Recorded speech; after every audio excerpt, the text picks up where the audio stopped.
You are listening to a True North Eager Beaver media podcast.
The True North Eager Beaver podcasts are proudly brought to you by our founding sponsors, the Miss V Mysteries from Corvid Moon Publishing, your source for science fiction, fantasy, and cozy mysteries featuring a broad diversity of characters.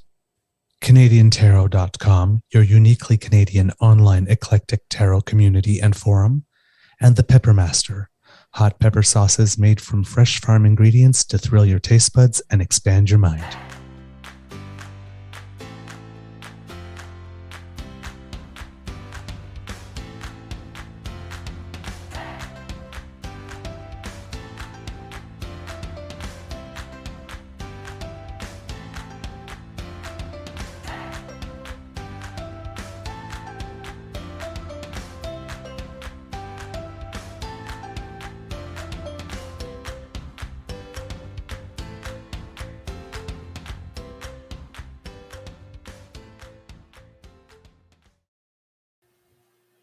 Well, good morning, and hello, kids, and welcome to Season 3 and episode number 174 of the Daily Beaver Morning Show here on the Crier Media Network.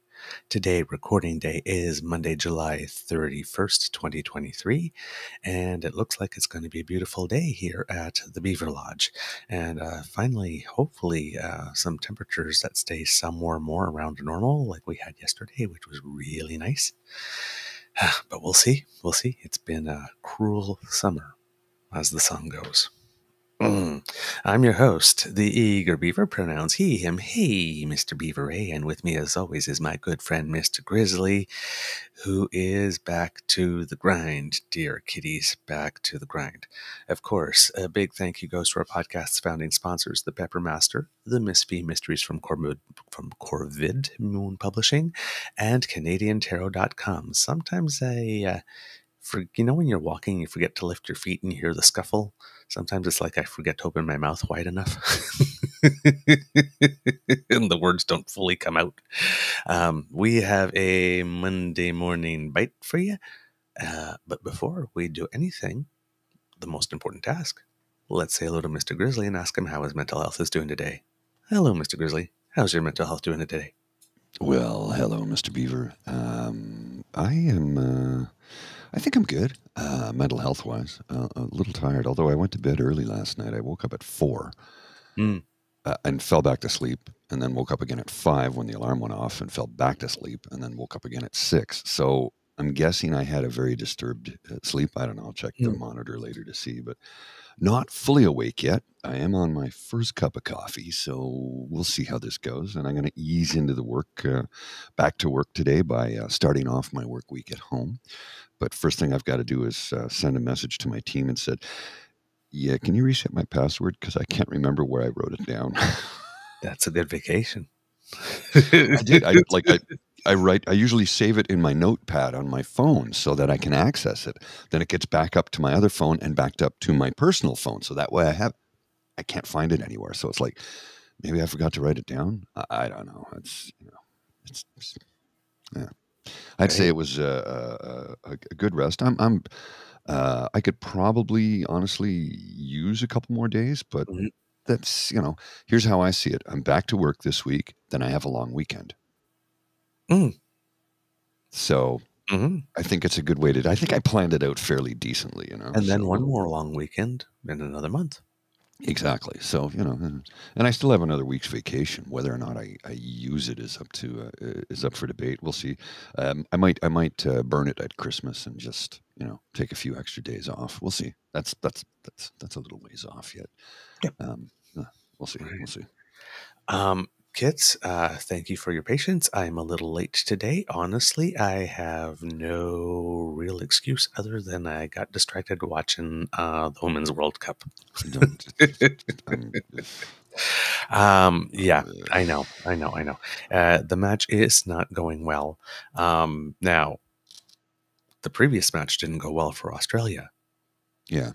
Because it had lost to Nigeria. So you're thinking, okay, well, Australia is going to be super motivated. And they are. Right? And then home crowd. And it did unfortunately start off 2-0 for Australia, a goal at about the 11th minute and one at the 40th. But once again, I do not know how they freaking managed to do it. But once again, Canada Soccer screwed it up. While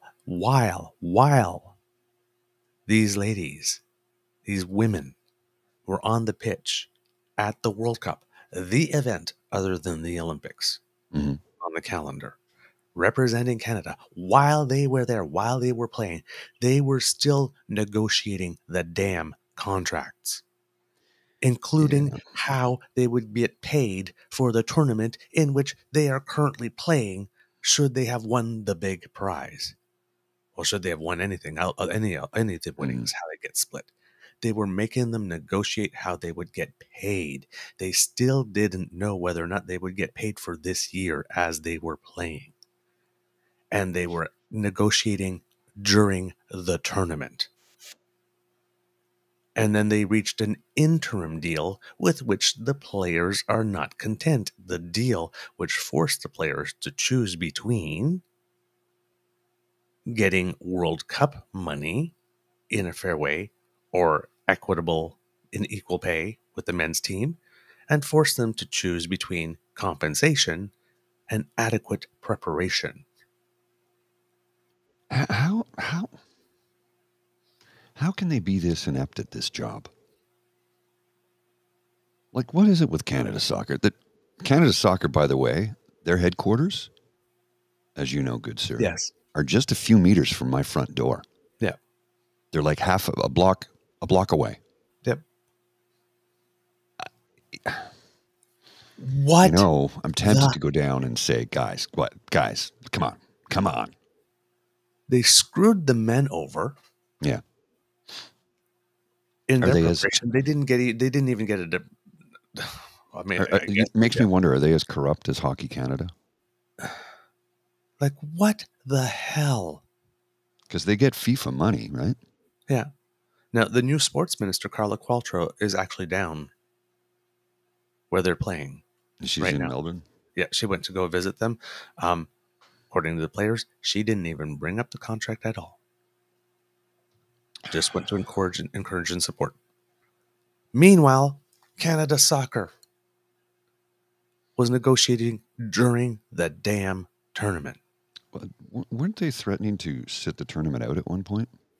Yep, and the one before the She Believes tournament was the one that they were threatening to turn out, and then Soccer Canada said, "Yeah, we have this thing called a contract here that the thing is, and they didn't do well there either." Well, I'll get into discussions with some fellas sometimes, and they go, "Well, the women shouldn't get paid as much as the men because they don't have the same audience." And I'm like, in Canada and the United States, women's national teams have much bigger audiences than the men's team. And Canada Soccer men's team, until very recently, had almost no audience, right? Because they never did anything. They qualified for the World Cup and they won the CONCACAF, and I mean, they did great in that. But our women won the Olympic gold medal. And then 2 bronze. Yeah. Like, come on. It's just, When they had the Women's World Cup here in Ottawa a few years back, I went to a match. It was USA and I can't remember the other team. Complete sellout, standing room only. You couldn't get a ticket. It was the hottest ticket in town.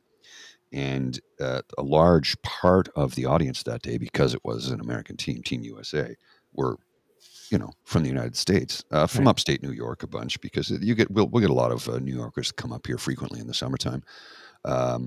Thankfully I've never seen anybody show up with skis on their roof rack in July because I've upstate New seen that once in Yorkers my life. upstate New Yorkers tend to be smart enough to know that, well, if it's not snowing here, it's probably not snowing across the St. Lawrence River.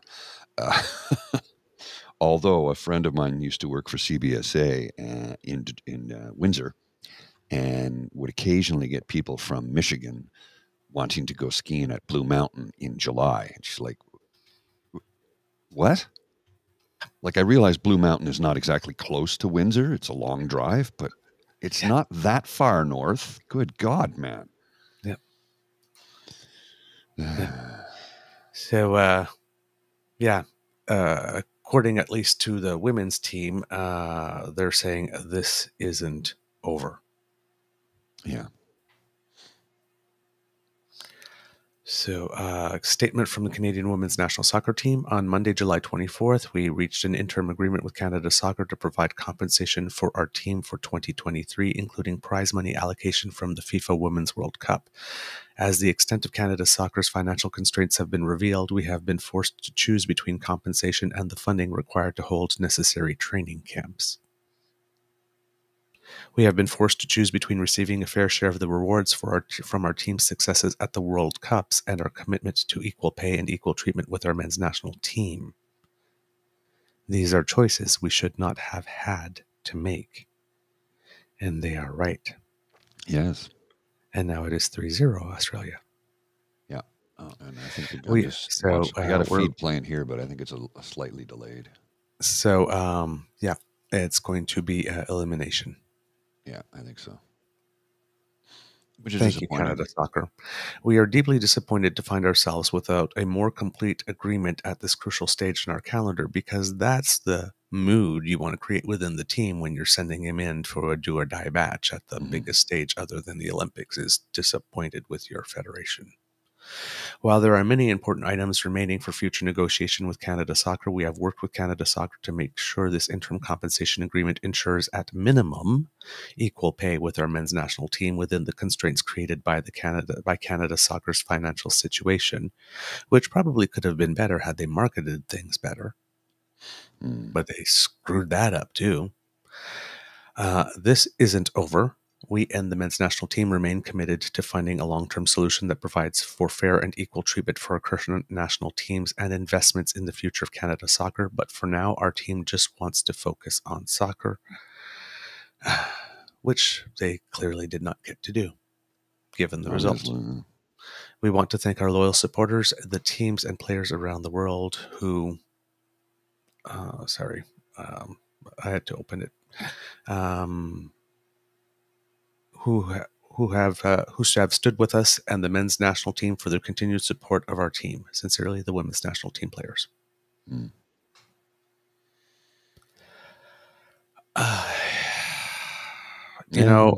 Women of the team, hold your heads high, because this is not you. This is not you. They sent you in with hands tied behind your back. Yeah, Kitland M. It's almost like Soccer Canada is deliberately trying to tank the soccer program. I don't get this. I don't know. I don't get this. You don't make people negotiate their contracts in a year you haven't paid them yet while they're on the pitch at the big event. At any event. Small event, whatnot. Like, a tournament is not a multitasking activity.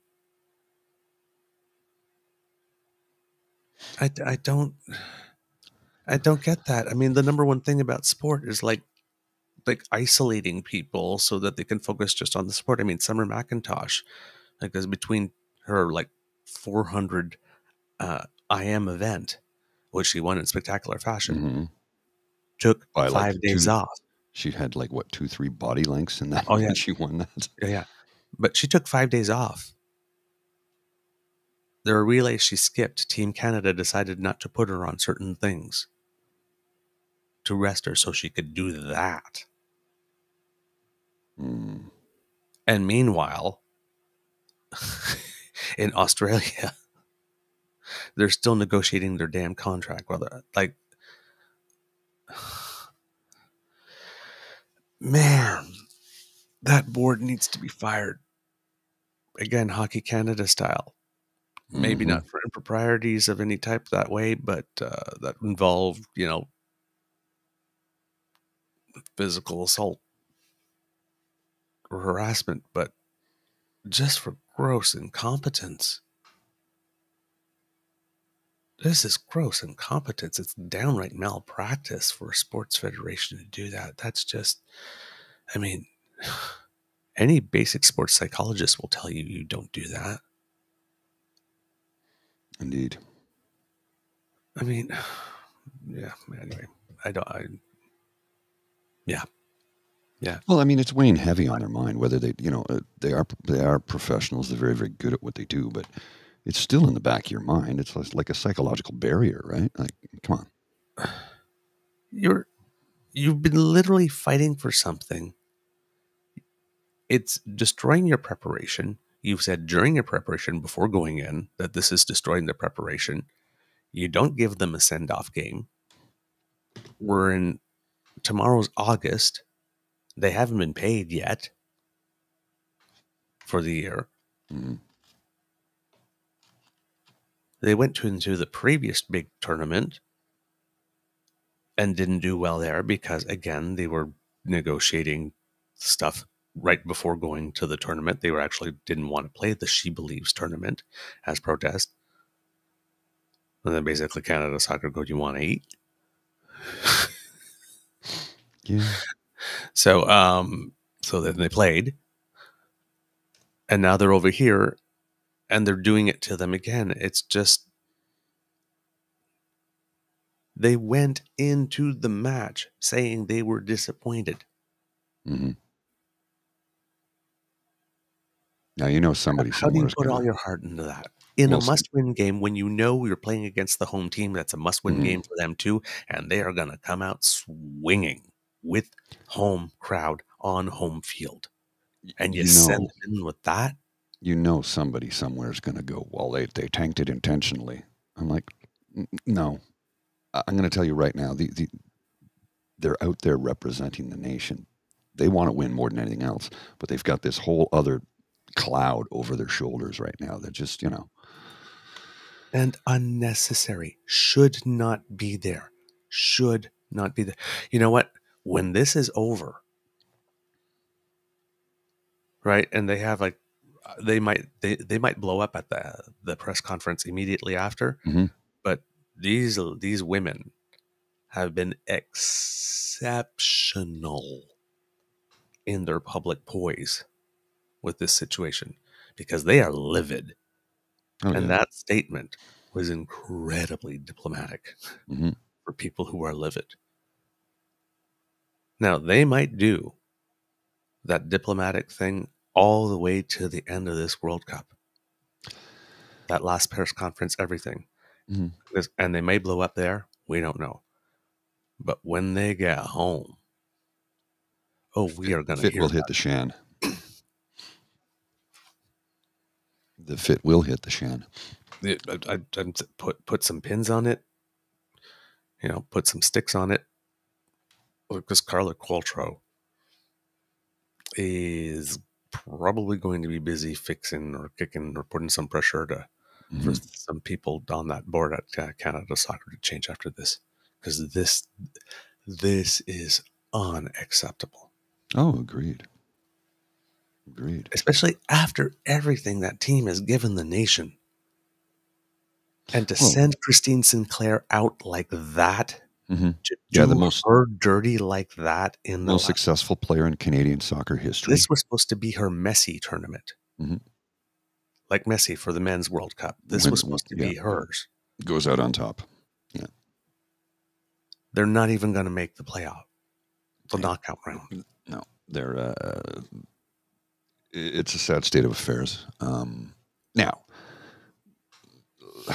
can we lay 100% of the blame at the loss of Canada Soccer? Well, no, they didn't play the game, but they certainly didn't contribute to creating a winning atmosphere. Right? Their job is to create the optimal conditions for the team to win.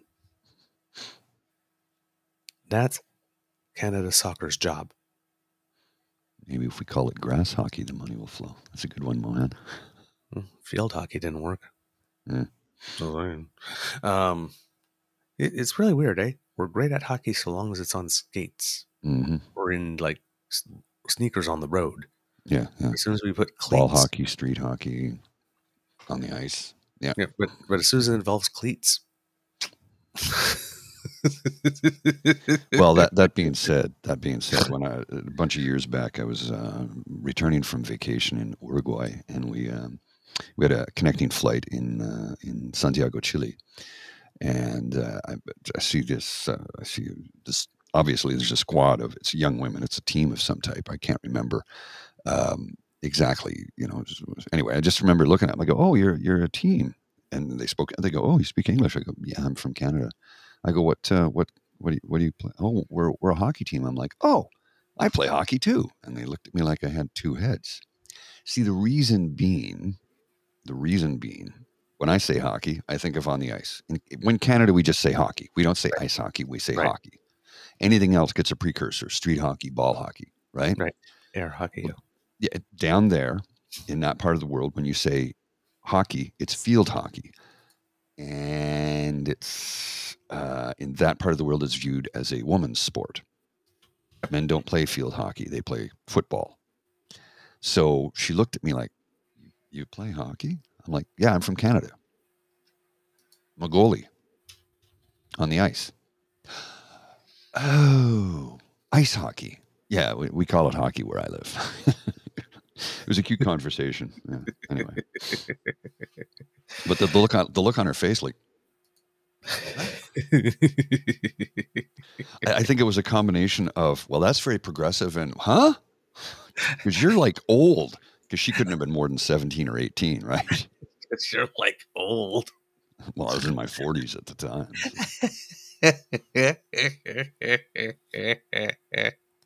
I love that. I'm an old, right? I'm also a poor. I'm a poor and you're I'm one of the old. olds? Yeah, I'm one of the olds. Yes. Oh, boy. Gee. Okay, moving on, since we're talking about labor disputes, the on again, off again, on again, off again, on again, off again, BC port strike was on again Friday. What the hell is going on with that? And I do not know. I do not know. But was on again Friday, and then I woke up this morning, and it is off again. It seems that, again, the Minister of Labor, and here's the thing, right? Absolutely every single time, right, the workers have walked away from the deal, Pierre Poilievre and friends have been there to rush right in and say, this labor minister should be fired. This should be terrible. And then the labor minister does something like, for example, gets the Canada Industrial Relations Board to deliver a judgment super fast that first one was illegal, showing that he had absolutely everything there. Our old pal Jake is watching this morning. Hey, how are you? Hey, and a new name, Andrew Tufts. Good morning, kid Andrew. On vacation, can tune in live for the first time. It's lovely to see your smiling faces. I enjoy your show very much. Well, thank you for saying so. How kind of you. Thank you. Thank you for joining us. Welcome. Welcome to the Beaver Lodge.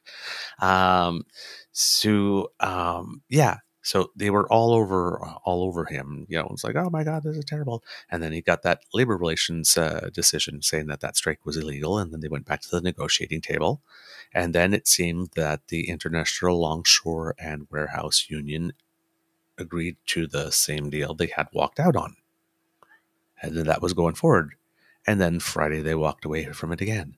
And then all weekend long, the Conservatives have been calling for the Labor Minister's head. Yes, and then the labor ministers said to the Canada Industrial Relations Board, yeah, you are going in there and you are going to impose the deal now because, I mean, the difference isn't that much. And that's been his statement for the longest time. And it seems that both now the BC Maritime and Employers Union Association, will be recommending that the employers ratify the deal, and the Longshore Union will be recommending that the workers ratify the deal. We'll see if they do. But this was the last time it was off. It was the actual workers. So the first time the deal didn't go through, it was the union representatives that didn't even bring it to the workers because they said this wasn't good enough. Then they brought the same deal to the workers, and now the workers voted it down. That's what happened for this weekend.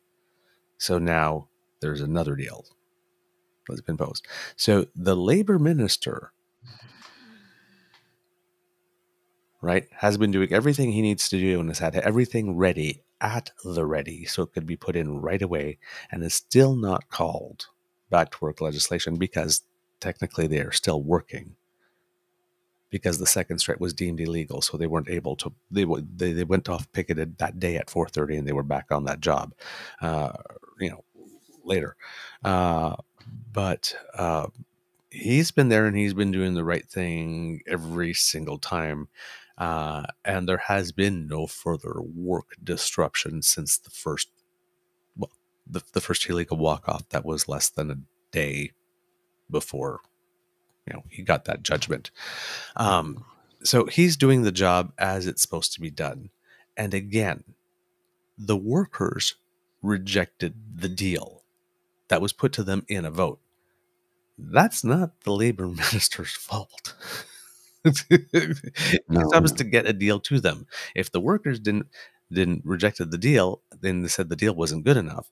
Well, as we said the last time we talked about this, like 5 of the 49 owners, 5 have recorded about $100 billion in profits during the COVID epidemic.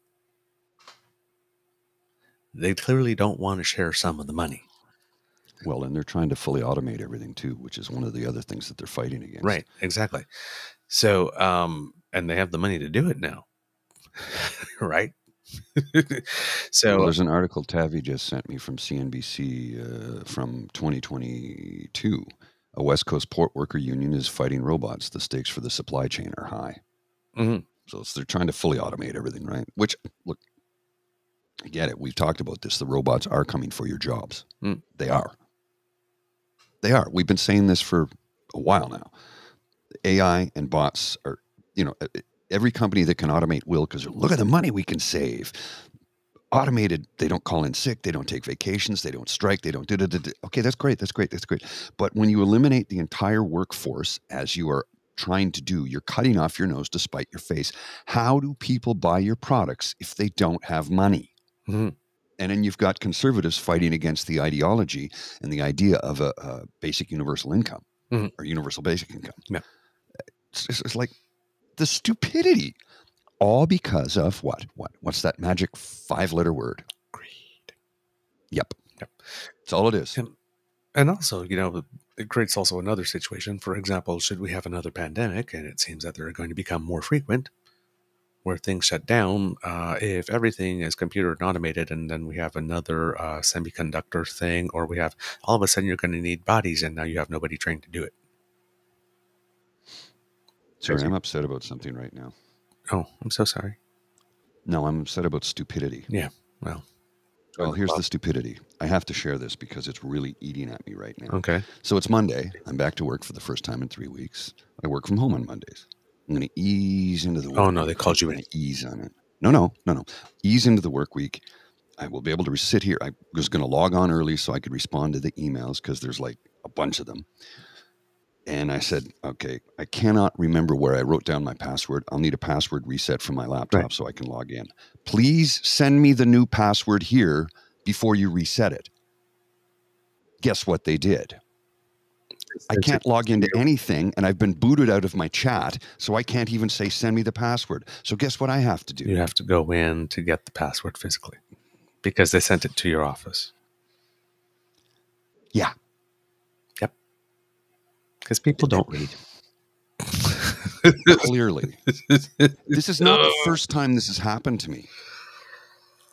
It happened to me once before. I said, for some reason, my password isn't working. They go, oh, it's expired. I'm like, but it shouldn't be expired.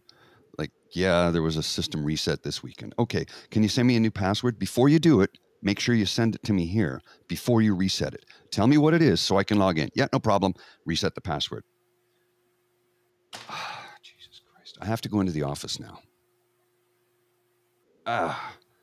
This is not how I wanted my work week to start. You can understand my frustration.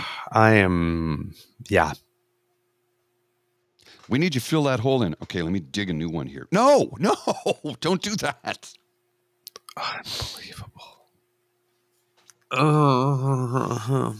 Okay. Yeah. I can't even email anybody.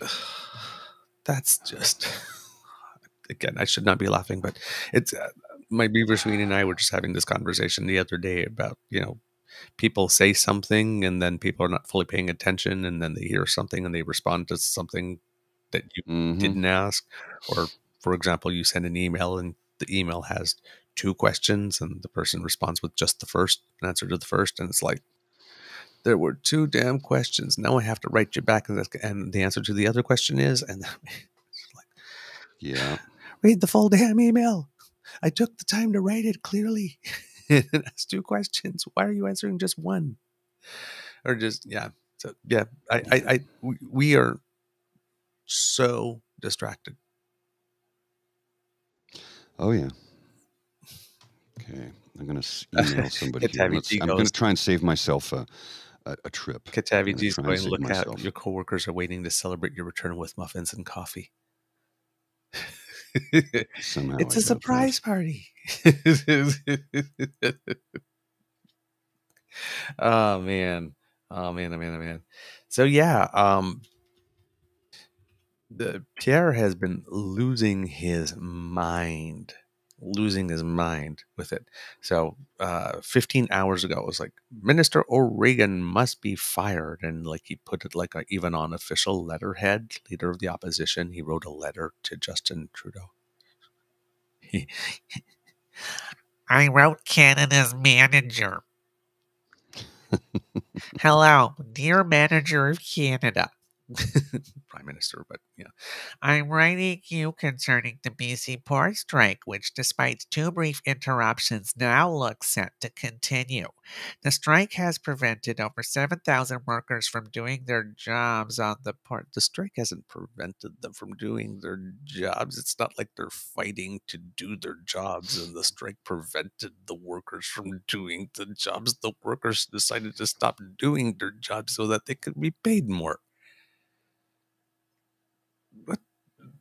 Dude, what are you on? and could result in layoffs in many other workplaces. It has blocked $800 million a day in shipping and caused $250 million a week in damage to our economy. At a time when Canadians are struggling to buy food because of the inflation your policies have caused, the backlogs happening as a result of this strike will lead to higher prices and empty grocery shelves. Yeah, okay. Here's a wonderful strategy for getting someone who's your political opponent to take action on something you claim to be caring about, is telling him that his policies unilaterally alone caused the global food inflation situation.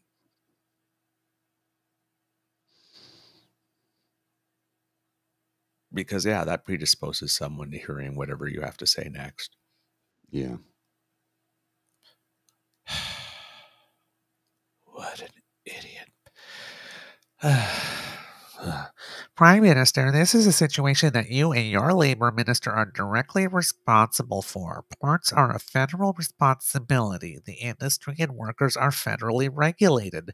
There is a federal mediator, and your federal minister has failed to do his job to bring this situation to an end. It is your federal government that clearly wears the blame for this failure.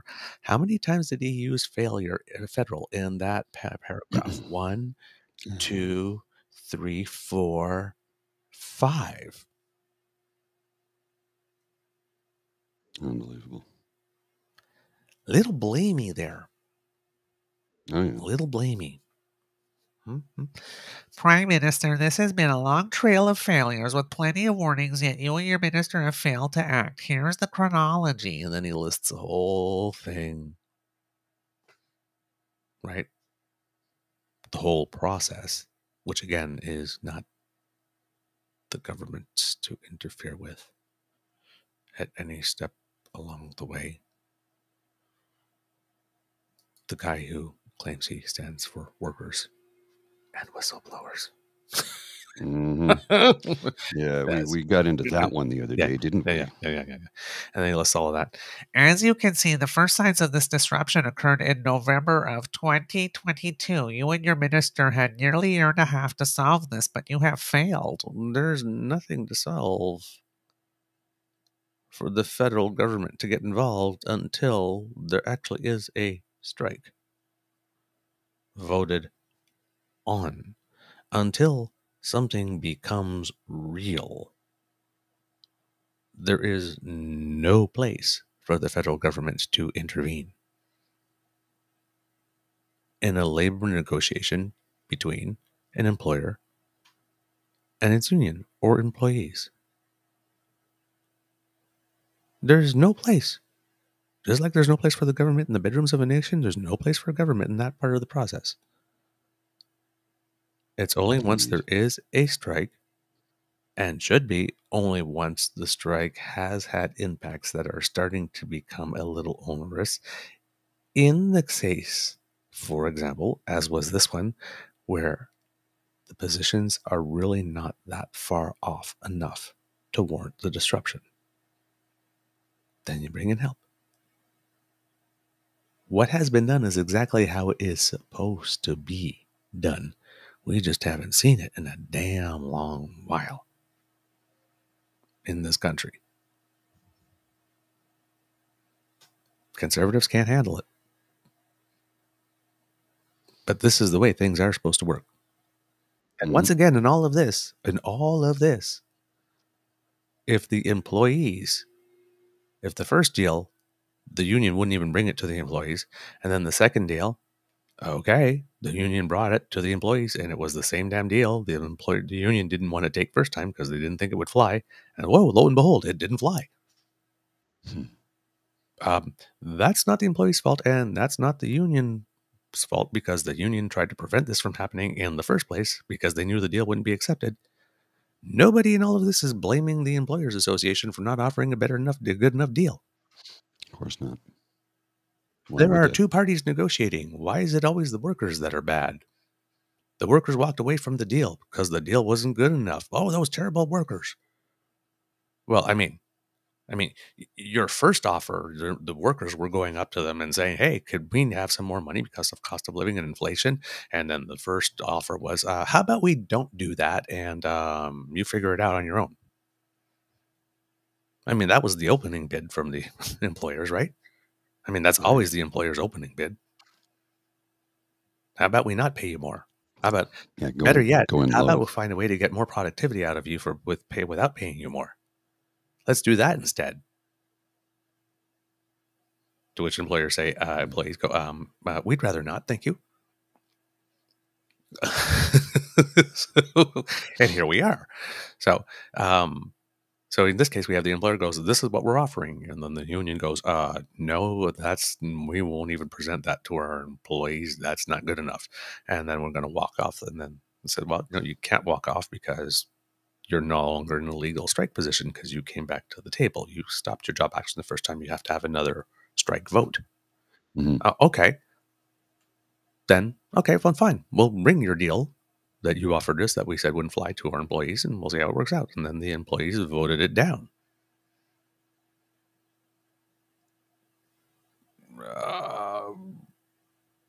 Seems that the employee side is doing what they need to do to make sure that a deal gets done, and then the employers are going, "Yeah, we're not. We're just, this is all we're going to do, and not more." Where's the pressure on them to move a little? Why is the starting assumption from everybody commenting that the deal that the employers made is completely and totally reasonable and shouldn't be improved in any way? There is another narrative here. Mm-hmm. Now, you'll notice that the federal government is not taking the narrative that the employees are being unreasonable or that the workers are being unreasonable, but that both sides are not that far apart to warrant this. So they haven't picked sides. But everybody else is picking sides. Again, the federal government happens to be doing this the way it is supposed to be done. It's just that we're not used to it because we haven't seen it. Because in Canada, the culture is before they even go on strike, somebody's calling for back to work legislation.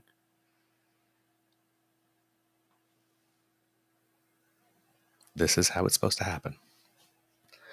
So now there is a deal that's been imposed, that's been agreed to by the union and the workers, where the federal mediator from the Canada Industrial Relations Board came in again, as called upon by the minister, again, to settle it, to settle the difference. We'll see what happens next. But there's an expression I use at sometimes, you don't have to swing at every damn pitch. If you're the opposition and there's a labor negotiation and it's on again, then off again, then on again and off again, how about waiting to see how many times it goes on again, off again, then making your comment instead of making the comment every time it's off again, but having no praise every time it's on again?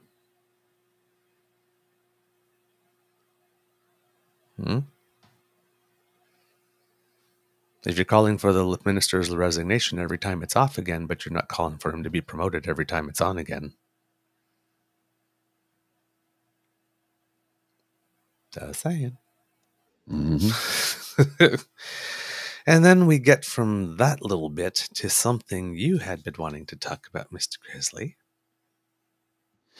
Taking people out of context. Yeah. We all saw the clip on the weekend. Well, I say we all saw the weekend. I saw it this morning. I guess it was... we can definitely play some. If you want. Just give me a sec here. Just give me 2 seconds here. I'm just getting logged in. Because, yes, there's a... what happened is that Pierre Poilievre on July 28th put out a tweet. Christopher Freeland. Now, you've probably been hearing about her saying that, cancel your Disney and move to Toronto if you have trouble with inflation or something. And so I'll go, well, when you get paid $267,000 a year, I'm sure you don't have to worry about inflation. And she said, I don't drive. So, well, of course you don't drive, but you have a driver and paid for it. So, of course, they're trying to make it look like she's completely and totally out of touch. Well, when that first clip went out, you would think that, okay, that's what it is. Well, it turns out that clip was not the integral version. Of course not. Yes. So, Mr. Grizzly, whenever you're ready. You want me to play his version? Yes. Or the clip I have we'll of play him? his version first, if you have it. Well, I don't have his version. I have his version with Christopher Freeland. Okay, I definitely have his version. I have a separate clip. You have hers. Yes. No. Okay. No, I don't. Okay, I have both. Okay, what I have is a clip of him. Yes. Okay, you have a clip of him. Yes. Okay. Well, yeah. We'll do the Christopher Freeland first, and then we'll put in his. Okay. So here we go. Just give me a second here. This thing is just so frustrating. All right, here's the clip. Which one is this? Is this his? This is his. So this is the Skippy version of what she Right. said. A question for the Deputy Minister. What do you say to Prince Edward Islanders who woke up to a significant increase in gas, diesel, and oil this morning between 6 and 8 cents per liter? Okay. Well, I have been talking about that with Heath and Sean. Heath and Sean and I had breakfast together before that. One of the key industries here on Prince Edward Island in particular is our tourist industry. And particular to that, our car tourist industry. People traveling from our region to this island to be tourists with policies like the carbon tax and the clean fuel standards, which are by design meant to reduce consumption of fuel and reduce. Are you worried that's going to have a chilling effect on one of the key industries here on Prince Edward Island? So yeah, I'm very aware of that. And actually, with a couple of my colleagues, we drove here last night from Halifax. We very much believe in PEI. We believe in the tourism industry, and we believe in the PEI economy overall. Today's announcement was about all of that. You guys are nice. I did want to say one more thing, though. I don't need you to retread the ground you've gone over. You've answered this question from the other side. But you are facing a lot of pushback in this region, in particular from local politicians, local provincial governments that say this, they're not opposed to it, but it's coming too soon, too fast. They need more time to adapt. What do you say to that? You know what? I say I do really understand. I really understand the challenges. A fact that still shocks my dad is I don't actually own a car because I live in downtown Toronto. I'm like, I don't know, 300 meters from the nearest subway. I walk, I take the subway, I make my kids walk and ride their bikes and take the subway. It's actually healthier for our family. I can live that way. I can live that way. Okay. Now, if you're listening at home, some of those sentences probably didn't make total sense because if you were watching, you would see, but you don't see this at home. These were not full answers. This was not politics in full sentences. There was a bit of a sentence, let that run for about like 30 seconds, and then it was cut with something else that would run for 15, and cut to something else that would run for a while. And then, of course, you got that music gently in the background that makes you think a little bit of Curb Your Enthusiasm. And, of course, they show when you overlay somebody laughing on that music. Right? Well, and they have been running with this. Of course they have. Well, Charles Adler put this one in context. This is how I saw it. I saw it from his feed rather than Miss Freeland's on her own. But he says, because Canada's Conservative choir dined out on the out-of-context clip sent out by Poilievre, Minister Freeland's team responded with something remarkable. The full reply. So for those who want to think about ideas without being manipulated by partisan cacklers, here it is. And Mr. Grizzly, if you will put it up. Come on. There you go.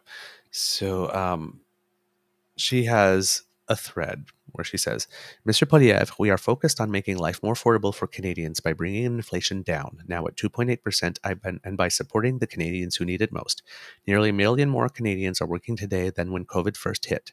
Our government has lifted 500,000 children and over 50,000 seniors out of poverty, enhanced the Canada Workers' Benefit for our lowest paid workers, and provided more than 11 million Canadians with the grocery rebate. You've fought us every step of the way. If you want to discuss pollution pricing rebates, our plan puts more than $700 into the pockets of the family on PEI. Where is your climate plan? Canadians deserve better. And as I said yesterday in my comments you cut out of your clip, I am both a downtown Toronto MP who rides her bike to work in the city and a proud daughter of Northern Alberta who got her driver's license on the day she turned 16. Here's the full clip of my actual reply to the reporter. Now, if this is not a boss move, You got to remember here, and this is important to state, Vladimir Putin is afraid of Chrystia Freeland. How stupid is Pierre Poilievre to think he could mess with her and take her on? I mean, seriously. Mm-hmm. All right. A despot, dictator, violent killer is afraid of this woman. Mm-hmm. Now, the full response is 11 minutes and 52 seconds. She put the full thing. Full thing.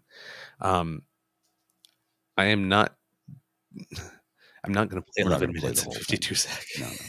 No. But the thing is that just to say that she literally, like it says, well, can you remove my little eager beaver thingy for a second? Oh, yeah, I can't do that. Oh, you can't do that? Okay, because it's covering the timestamp, so that's why I couldn't show it. But yeah, 11 minutes and 52 seconds. Just plays the whole thing. You know what? I'm going to put it up in the chat, though, however. Yes. But here's the thing. When somebody says, she said this, and she said this, and she said this, and the thing you do is you take the whole damn thing and you put it out there and you go, no, this is what I said. That is boss. Well, and you have to come and defend yourself. And I'll give you, for instance, where I went through something very similar to that recently, where somebody was watching the show and didn't like what I had to say about something. To which I responded, and did you watch the rest of the program? No, I turned it off because I was so disgusted. Right. Maybe you should watch the rest of the program, because what you've just done, whether you realize it or not, is what the cons do constantly. They take a snippet to paint a picture that they want you to see. I go, you need to watch the whole thing, because you will discover that the redemption came later in the program. To which I got, oh, I didn't know, because you got upset at what I said, but you refused to watch the rest of it to see where I come along and clear it all up. And this is what the conservatives do all the time. Take a sound, and I said, this is what they do. They take a sound bite, they cut it up to make it look the way they want to. They paint the picture that they want you to see. And you don't get to see the entire picture. You only see a little snippet of it. And what does that do? Well, that damages everybody. Watch the whole damn thing. Stop trying to do this crap, because people are fed up with it. That's the thing, right? And when you've got the deputy prime minister saying, all right, Charles U. Farley, I'm coming for you on this one. But here's the thing, right? Puts it out. The number of followers he has, and click that little thing. Oh my God, I can't believe she said that. Now, if you want to know what she said, you have to go and listen to 11 minutes and 52 seconds. Who's going to do that? Well, of course, right? Of course. And they're counting on that. They're counting on that. Not a 2-minute soundbite. Wait, we can live with that. 11 minutes. Oh my God, that's so much time. Well, isn't the truth worth your time? I think the truth is worth your time. I think exposing liars for lying is worth your time.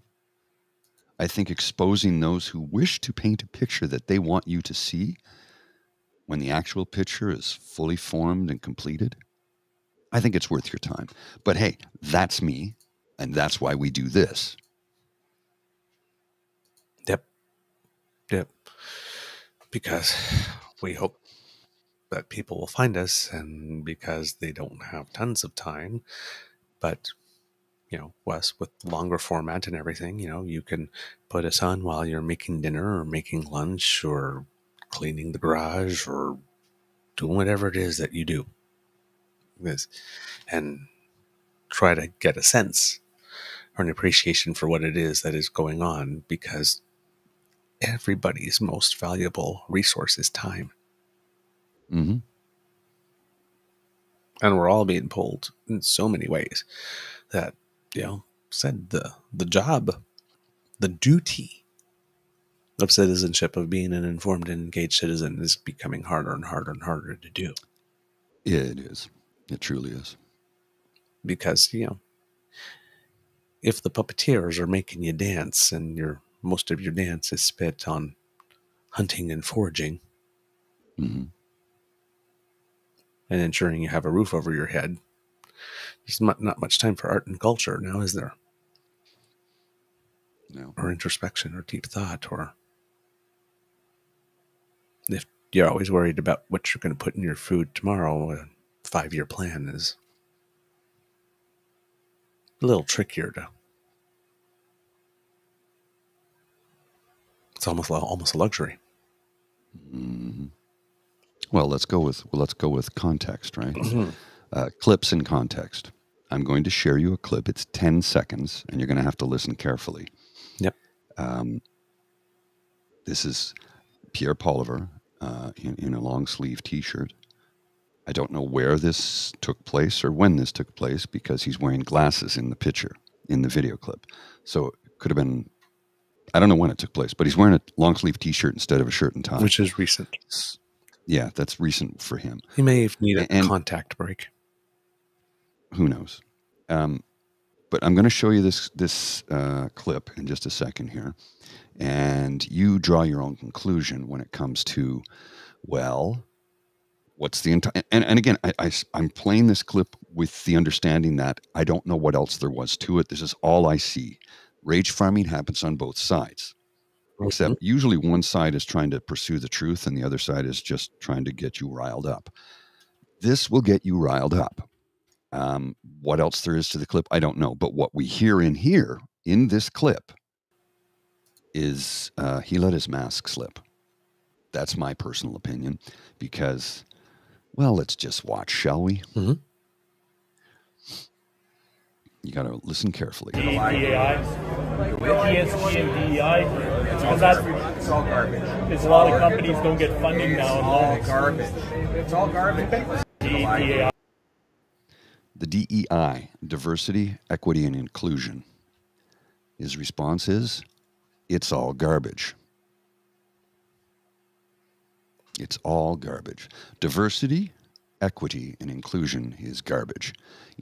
From that, again, I don't know what else there was to the video, the clip. That's all I've seen. That's all I've seen, 10 seconds.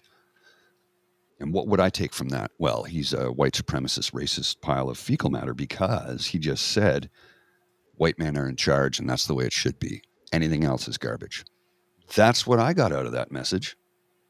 I don't know about you, sir, but that's what I heard. Again, that small clip. I mean, all we hear is the person talking about diversity, equity, inclusion, and Poilievre saying that's garbage. Now, there might have been lots of stuff that came before these, mentioning he's saying all of it is garbage or something, but I mean, but hey, well, if you, but hey, you're dishing it out, sister. Yeah. Tit for tat, right? I mean, okay, dude, you said that. I heard it. Want to play the full clip? Give us the full clip. Give us an explanation. How much you want to bet mainstream media will not address this at all? I know, but that there you go right there. Then show us. Then give us the full clip. Give us the full clip. The way Christian did. Yeah. Exactly. Let us see. But then you get the John Baird thing. Backpedal. You reported everything I said like I said it. You showed the integral script. You manipulated my words. No. We all saw what you said and did. So how's that manipulated? Oh, he got taken to the woodshed for that. I had to do that. It was in the context of my responsibility as the person taking care of this organization that I do. Yeah, I did. Unless Trudeau really is a master propaganda thing and actually wrote that text for you and you decided to read it and didn't, when it came to like the most successful leader of a generation or something like that, you said that you didn't turn around and go, well, wait a minute, I'm not saying that. And then somebody said, yes, you are. Then that was from you. that was all from you, Poodle. Yeah, just saying. To this comment too, Tavi. On Friday we did like a 30-minute segment about that. And I actually clipped it and made a short from it. It's 29 minutes and 12 seconds, I believe.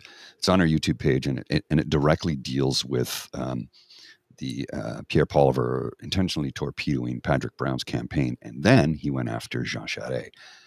We did. I have the clip there. There's a 30-second soundbite about Charest in the shorts. If you go to the YouTube page, you can see it in the shorts, and then you can also see it in the 29-minute version. If you folks can share that with your friends and family and let them know what we're up against here, how dishonest and dirty the politics have gotten in this country, and how they will do anything to win. As I've said time and time again on this program, they will do anything to win. They don't care about you. They only care about power and money, how to get it and how to keep it. They don't care. It's just power and money. You are merely a pawn in their game. That's it. Nothing more. Nothing more. I'm here for the workers. Make the workers go back to work. There's lineups at the airport. Fix the airlines, but less government. Remove the gatekeepers, but please install more gatekeepers. Like, how anybody could follow that crap and swallow it and believe it is just, I'm sorry, it's beyond me. I fail to comprehend how anybody could believe any of that garbage. Yet people get suckered all the time. Yeah. On the Patrick Brown thing, I was thinking more this weekend, because remember when we were talking about it on Friday, I was saying it would be nice to see a copy of that paycheck stub. That check stub to see. Because, again, right, it seems from the article that the check seems to be for expenses, not for hours. But I was thinking about this more. Is if Patrick Brown found her a job in 2022, when we had staffing shortages and near full employment, what is it about Debbie Jodoin that made her such that she was unhireable? Number one, that she would need help finding a job. Number one. Number two, if Patrick Brown finds her a job in this organization agrees that, during certain work hours, she'll be able to work on the campaign, for which she will not be paid by the organization. She'll have to make up those hours some other time, like this. And then, of course, it seems that her expenses are supposed to be covered by the campaign. When you file for expenses, you usually file receipts. With whom did she file the receipts? Well, did she file the receipts? Well, she filed the receipts with the person that was her employer. And let's say her employer didn't have many people working on a campaign or had no history doing that. So she files the receipts with them. They pay her. And then she goes, hey, look, I got paid. Could that have happened? Did she file receipts with both the employer and the Patrick Brown campaign? Double dipping. But I mean, I was thinking of the check stub, because if she had been paid for hours and receipt, it would say hours and then would say like expenses. There'd be two items on the check or something. But then it dawned on me, it's like, it's the receipts. Who's got the receipts? Because once you got the receipts, you got the story. If she filed the receipts with the organization, if she knows that the campaign is supposed to be paying her back, why did she file receipts with the organization she's working for first? I mean, the whole source of her complaint is that she was paid by a party that was not supposed to. Well, if she filed the receipts with the party that was not supposed to, why did she do that?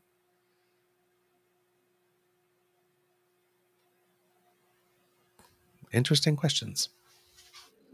Would be really nice, Stephanie Levitz, if you happen to be listening, because you're doing damn good work, would be really nice to see where the receipts for those expenses were filed. With whom?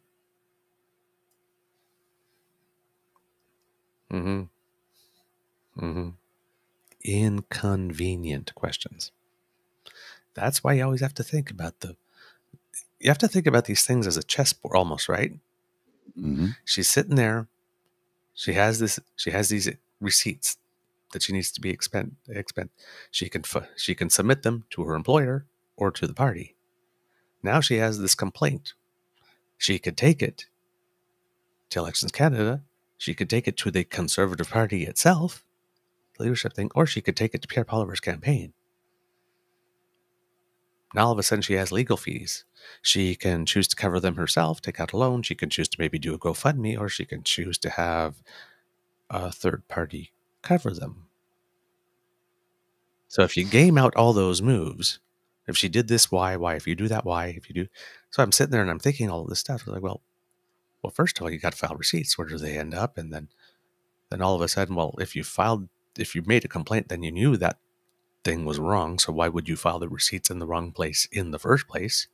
If you did, and then now that there's something wrong, why would you accept having a third party pay that bill when you're complaining about a third party paying another bill? It's just really weird. The consistency and the constancy and the coherence, those are three words I like very much. Coherence, constancy, consistency across the decisions that led to this getting here. They don't make sense. No. They really don't. So, the painfully obvious follow-up question. Ask it every damn time. Keep digging, Stephanie Levitz. Keep digging. I have a feeling you're onto something.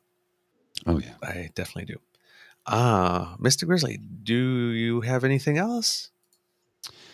Ordinarily I would, but because I've unplugged from the internet for the last couple of days for the most part. I posted a couple of things on the weekend, but I wasn't reading news. I wasn't keeping up with it. Okay. The only thing I can say, I'm sad to report that Canada is knocked out. Well, they lost 4-0 to Australia. And hey, congratulations to Australia. Yep. They played a good game under a ton of pressure at home. Yep. They won. They deserve the victory. So congratulations to the Aussie women's national team, the Matildas, as they are called. Yes. Hard fought and earned. So good on you. Good on you. Mm-hmm. Hopefully Team Canada will have some commentary about Canada soccer. Time will tell. We don't know yet, but it's one of those things, right? Now I get to cheer for Team Australia. Yeah, exactly. Well, hey, if you took us out, you better win the damn thing. Mm-hmm. At least we can say we lost to the champions. Yeah, go and win. Or you know what? Or Team Nigeria. Heck, why not? Team Nigeria, go win the whole thing because they're advancing. There you go. Hey, it was called the Group of Death.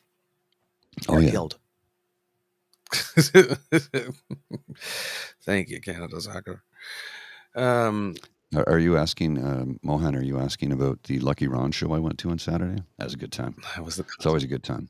Yeah. Lucky Ron's been playing Saturdays for over 30 years. He started out at the Downstairs Club and then moved to the Chateau Lafayette, which is the oldest tavern in the city. And it predates Confederation, actually. And it was a good time. I've gone several times. One of my buddies is there every week. He does sells merch for Lucky Ron and operates his website and stuff like that. So it was a good time. It always is. It was a smaller crowd than normal for a Lucky Ron show. Normally it's standing room only. But in this instance, I think, and I said this to Bridget, and she was like, "Are we going to be able to get in if we don't?" I said, "You know what? I have a feeling there'll be a little bit more room than normal." She goes, "Really? Why?" And I go, "Time of the year. A lot of people are at their cottage right now." She's like, "Oh, yeah." And I go, "A lot of tourists don't necessarily know about it, so they might not, But you always get random people walking in. They hear live music. They want to walk in and check it out. So, yeah, it was a good time. Always is. Always is. Cool. All right. Then I have a couple of tidbits for us.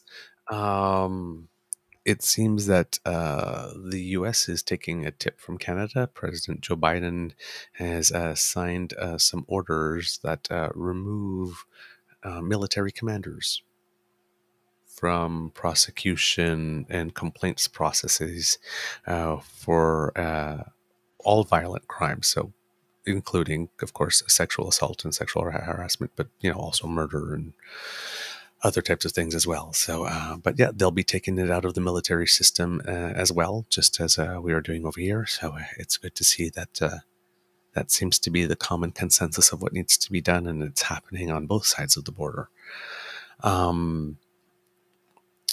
45 got some more bad news.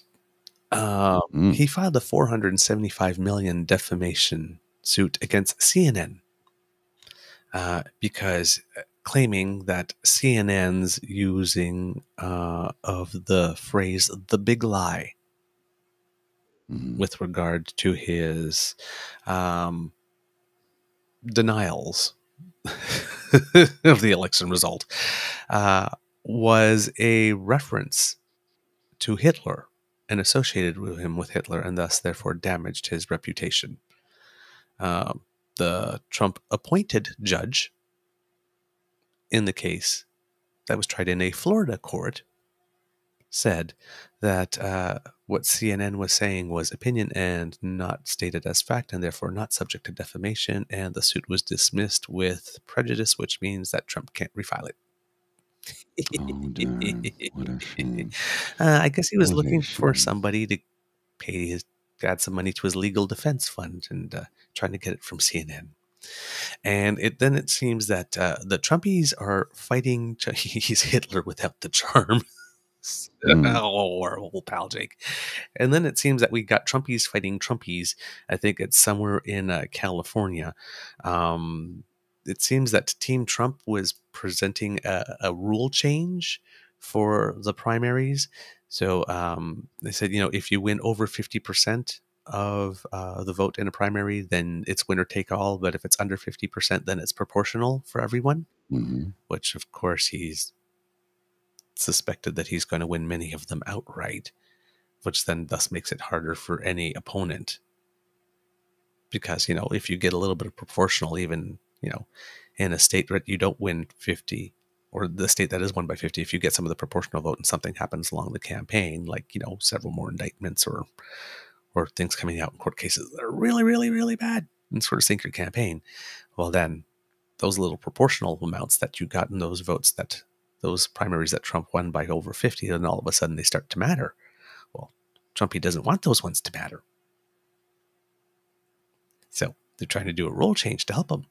Well, it seems that somewhere along the way, some Trump supporters didn't understand that the rule change proposal came from Trump. They thought it came from some guy named Patterson and Kevin McCarthy, of all people. And then they're saying they're trying to derail Trump's chances of winning. They're trying to create a chance for a broken convention where anybody but Trump candidate could win. And then, well, it seems that two factions of Trumpies started fighting each other. Because funny. They couldn't understand. They thought that something that Trump proposed to help himself came from somebody else that they're already predisposed to not liking, Kevin McCarthy, and therefore was an attempt to sabotage him. And then both sides couldn't agree on who was right and who was wrong. And then they all started calling each other's names and then taking swings at each other. That's when you put the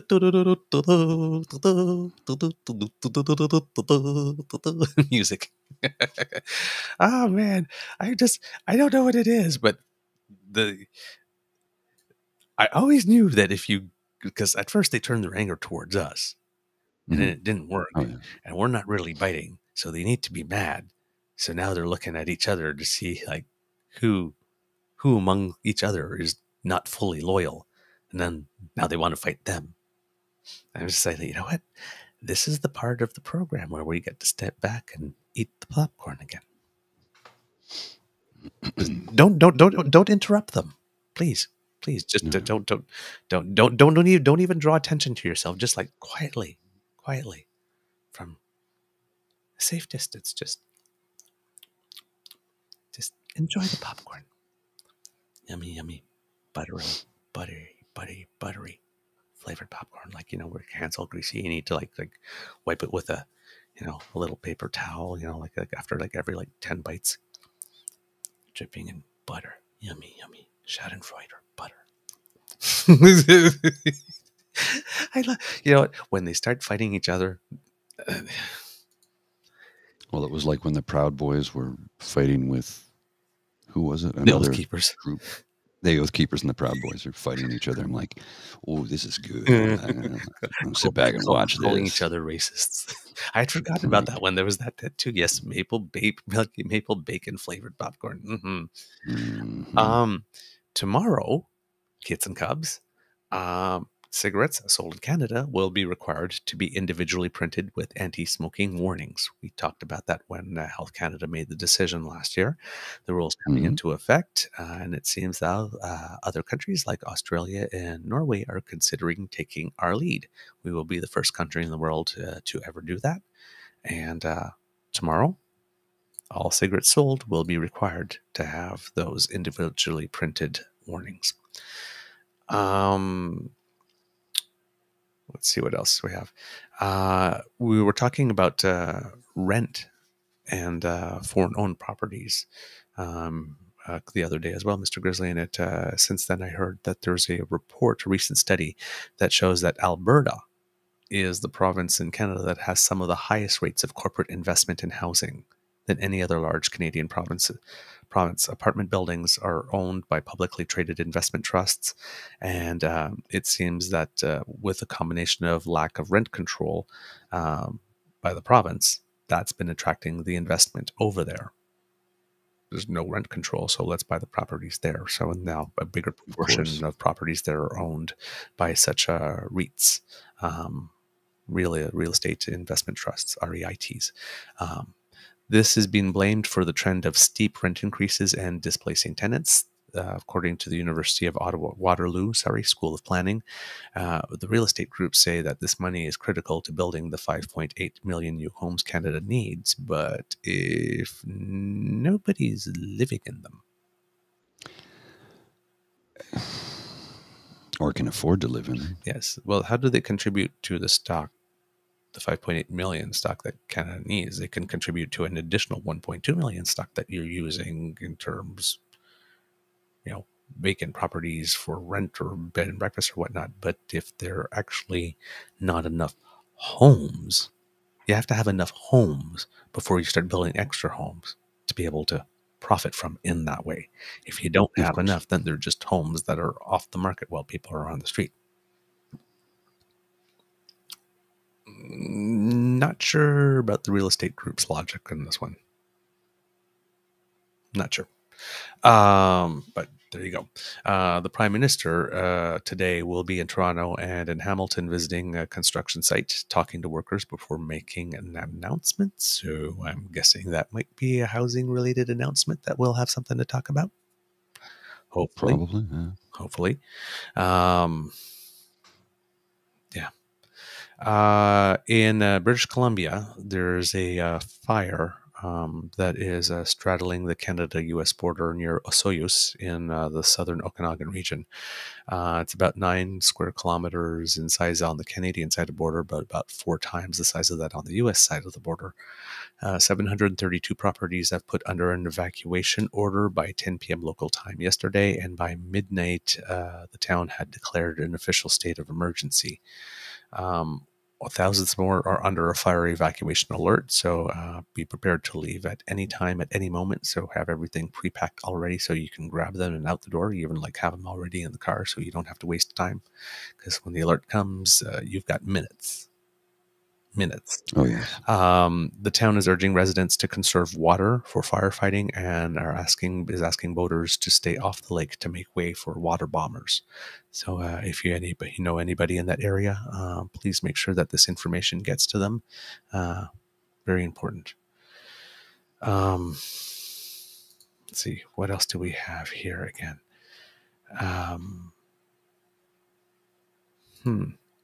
International compensation deal. Yeah, we talked about that already.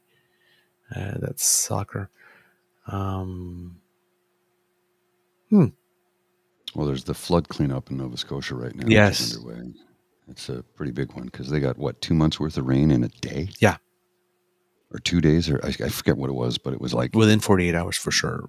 Yeah. Almost within 24 even, I think. It's where the term unprecedented truly applies. Yeah.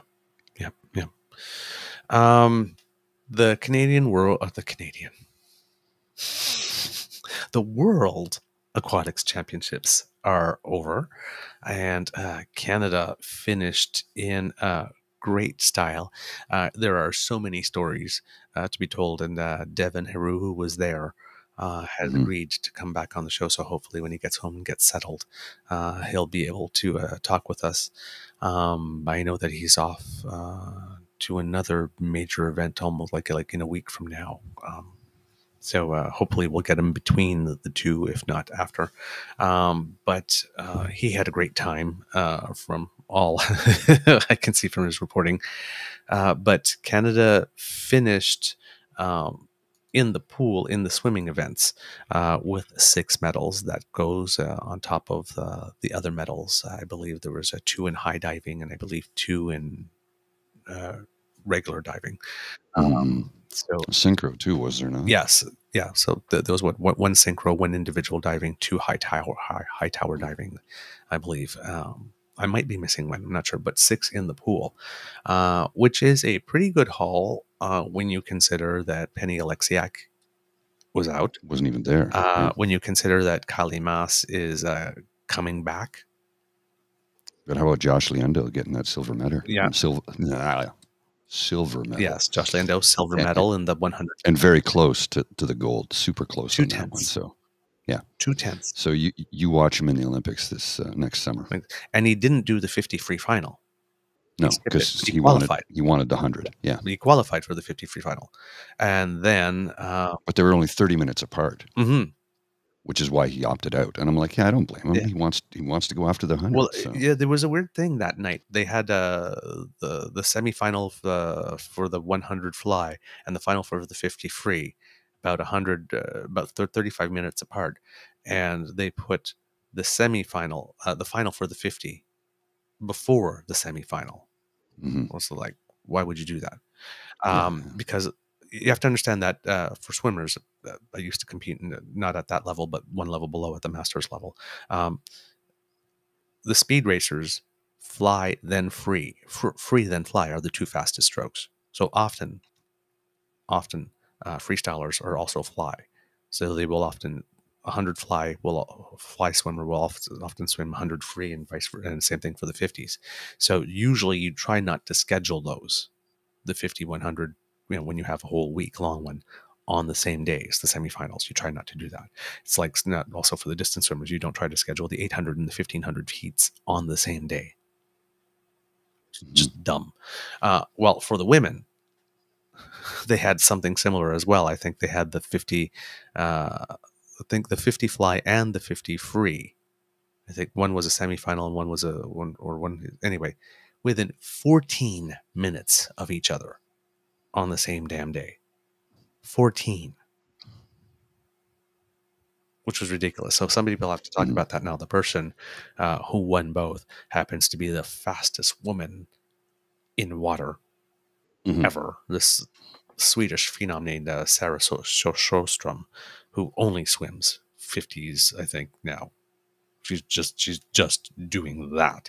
And she's got like more individual world championship medals or gold medals than Michael Phelps now, or something like that, or more individual. Like she beat in a 50 free the number 2 swimmer by 0.5 of a second, by half a second. It's a big lead. Over 50 meters, that's massive. That's huge. Oh, it's huge.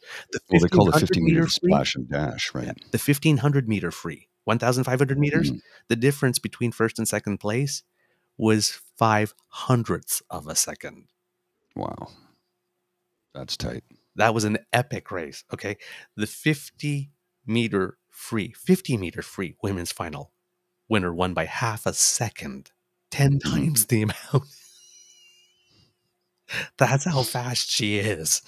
Right. Crazy. And then when you were talking about Summer McIntosh, there's Katie Ledecky from the United States who's owned the 800. She's won the event 11 straight years. Yeah. Every race she's entered. She owns it. She won that race by 4.44 seconds, 800 meter free. Summer McIntosh won the 400 IM by 4.3 seconds. Half the distance, same length. Yeah. Crazy. And on top of that, all that distance was gained in the last 2 legs, the last 200 meters. They were neck and neck at the back. Remember, she's 16. Yeah. So she broke out a 4-second lead over the second place competitor over the last 200 meters of a 400-meter race. She's doing things at her age that Michael Phelps could only dream about. I mean, Michael Phelps is the greatest swimmer of all time, right? Although that's about to be, that's changing. But everybody was like, she lost one race and everybody's freaking out. And I was like, okay, settle down. Michael Phelps didn't win everything at that age either. No. And she's already done more than he has at her age. She's got 4 world championship golds already. Yeah. At 16. 16. Settle down. She'll be fine. Jeez. So, I'm willing to talk about, we actually have now a team, a B team, and a C team. Mm-hmm. And all of them are getting spots at Worlds. So what I found was interesting when she won the 400. So she gets the gold in the 400, right? And by a huge margin. And at the same time sets a junior world record, which is funny. Yes. Because she's competing with the seniors. Right. But wins a junior world record because she's 16. So she still qualifies as a junior, yet she's a world beater at the same time. Yeah. So it's like, and forget about it. For her 400 IM, she didn't set the world record, which she already owns, but she set a new world championship record in it. Yes. And the world championship record is close to 2 seconds off the world record. Yeah. Still. She's there. She's knocking on the door. It's just insane. It's just insane how good she is. And then the women came back on the same day to win the 4x100 medley, not to win, but to win bronze in the 4x100 medley relay, thus qualifying the team, not necessarily those 4 swimmers, but the team, a spot in the Olympics. So if you had, for the Olympics, there's a Olympic standard. If you meet it, you get to compete like this. And now every team has a maximum number of people they can enter in an event. So if 10 people in the country meet the standard, there's only 3 spots for your team. The only 3 get to go. But if you meet the standard, you get to go. Like I said, if you fill in the spots on your team, that's there. That's guaranteed. But for the relays, you have to pre-qualify teams with times. And you qualify the spot for your nation, not the swimmers. So whoever finished top 3 in the relays got an automatic qualification for Paris 2024. So this is the only one in which we got one, the relay, the 4x100 women's medley. We missed it by 1 in the 4x100 men's free. We finished 4th. Incredible performance. Again, by Josh Leando in the 3rd leg, really just amazing. But that team didn't even qualify for the final 1 year ago at the World Championships. The World Swimming Championships are usually 2 years apart, but with COVID, things got displaced a little bit. Yeah, so these ones were just 1 year apart. The 4x100 men's free didn't even qualify for the final last year. This year, 7th. Well, remember the 2020 Olympics didn't happen until 2021. Yeah. So. No, sorry, that's the 4x100 medley was 9th, this year 7th. And then the 4x100 is 4th place at the World Championship. So probably at the Pan Ams or something like that, the team will qualify their spot. No problem. But incredible. And we have, like I said, there's the A team, right? Penny Alexiak, the Josh Leando now, the Summer McIntosh, Kylie Mass, Maggie McNeil. Right, you got the A team. Then you got this B team. You got Ilya Karan. You've got Ingrid Vilm. You've got Sophie Angus, Mary Sophie Harvey.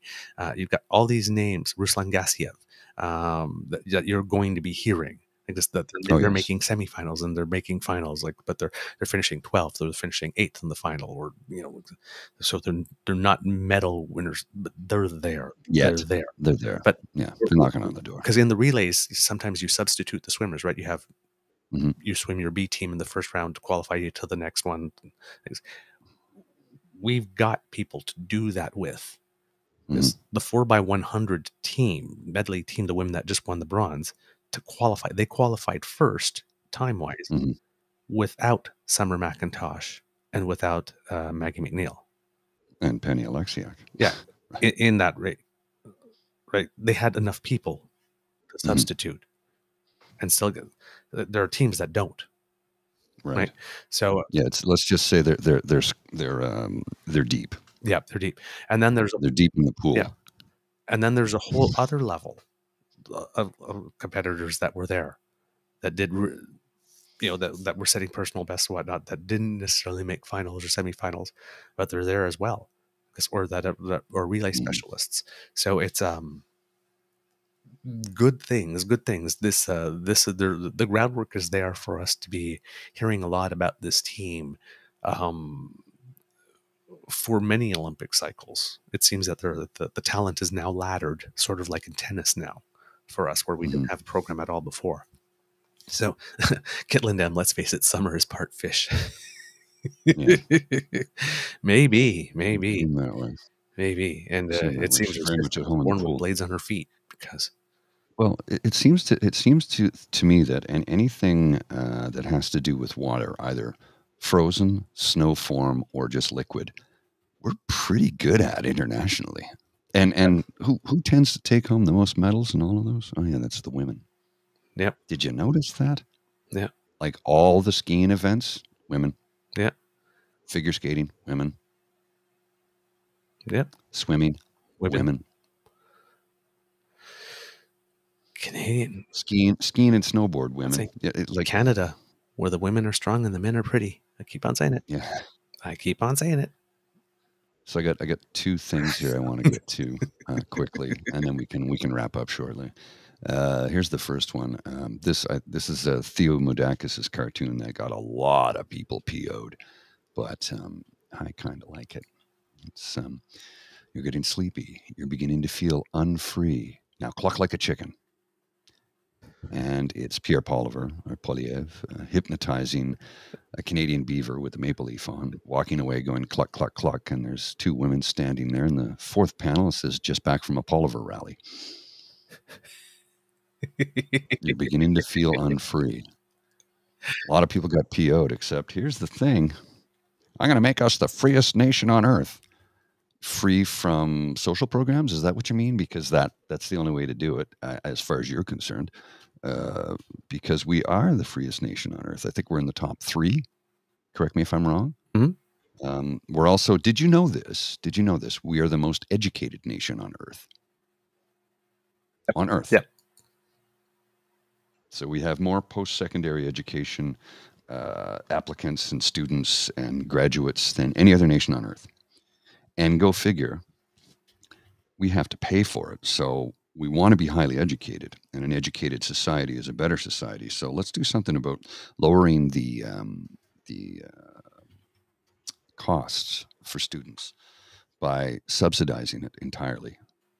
Mm-hmm. Because I would like to. Absolutely. I would like to see it like that. Let's just make it so everybody has access to post-secondary education, because as it stands right now, there are millions of Canadians that cannot attend university because they simply don't have the money, and loans are not always an option, right?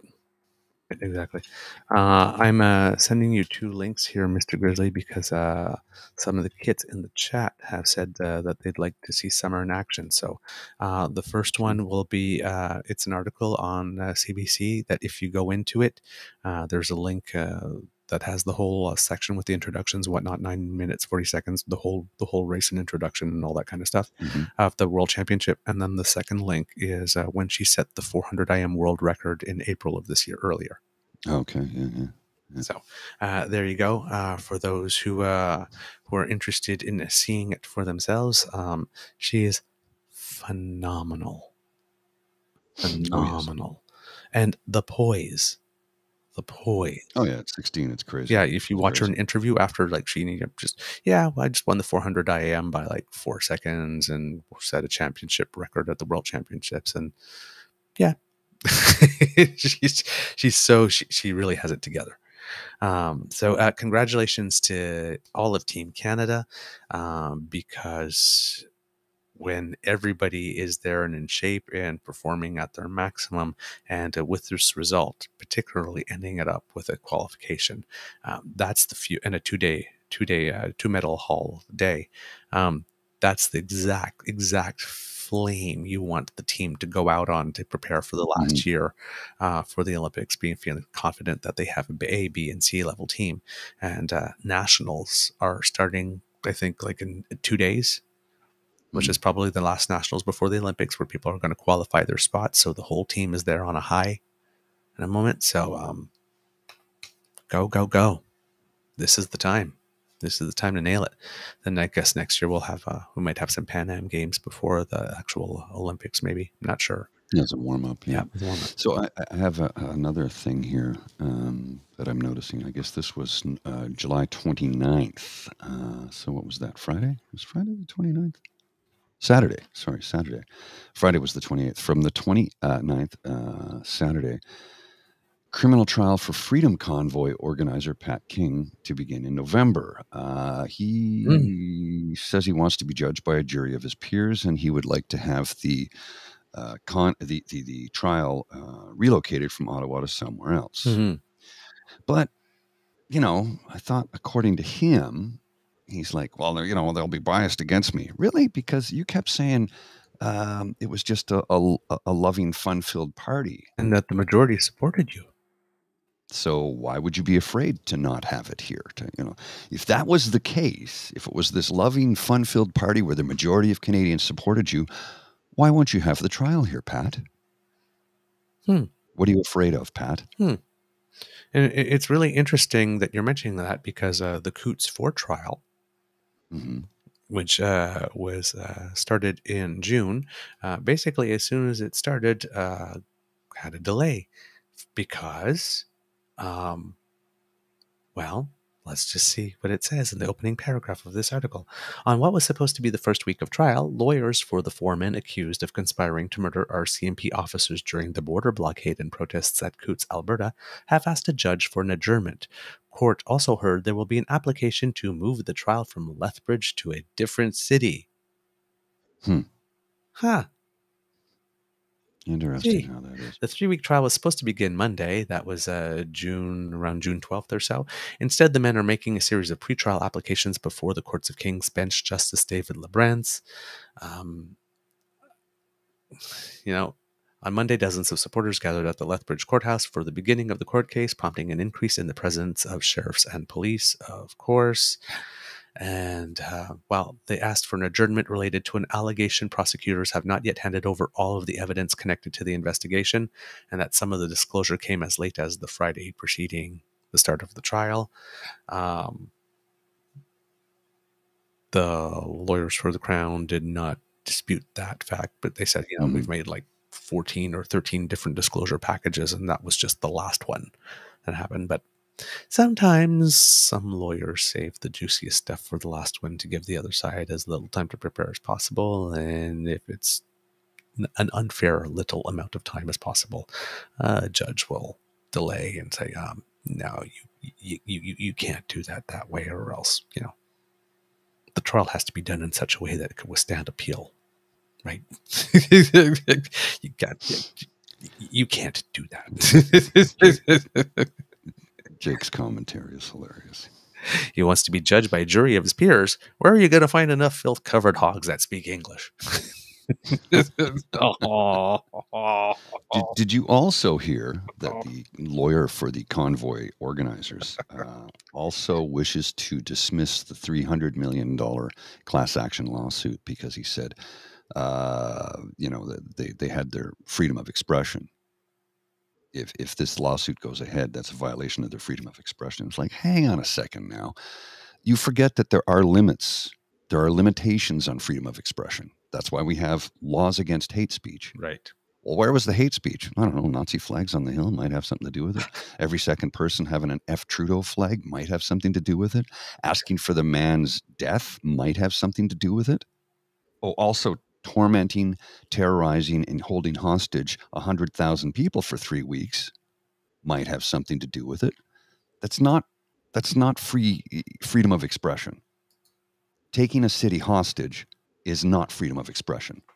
It's a crime. And if you can't do the time, don't do the crime. That's pretty much it. I did see a reference to that. I don't remember. Well, this is a good one too. Linda's comment is, isn't this lawsuit the citizens' freedom of expression? Well, I would think so. Yeah, there's a couple stories about it.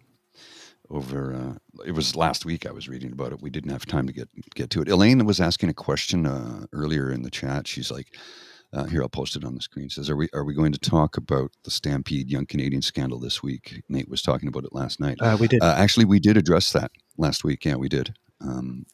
Yes. And along with it's not so much that we've moved on. We'll come back to it eventually. Yeah. But yeah, no, we did address that. So along with news that again, something with the oh God, was it in Nova Scotia that there was another place that Operation Windshield where they were asking people to come forward with stories of people that had been abused or people that knew of things that happened because maybe they had work there or in or around there at the time, because that one is gone. Charges have been laid. So yeah. So yeah, it was a big day of those types of stories actually last week when we had reported about the $300 million thing. According to the CBC, the people facing a $300 million class action lawsuit for organizing the 2022 Convoy protests in Ottawa are attempting to have the case squashed altogether or moved out of Canada's capital. Lawyers representing Convoy organizers Tamara Lich, Chris Barber, and 10 other parties are preparing to argue the lawsuit should be dismissed because the legal action against them unduly limits their freedom of expression in a matter of public interest, as you said, Mr. Grizzly. The lawyer representing Pat King, another Convoy organizer in the proceedings, is intending on supporting the motion to have the case tossed. Known as an anti-slap motion, the matter is expected to be debated during a court hearing in October. Quote, "What happened in Ottawa was a matter of expression." Okay.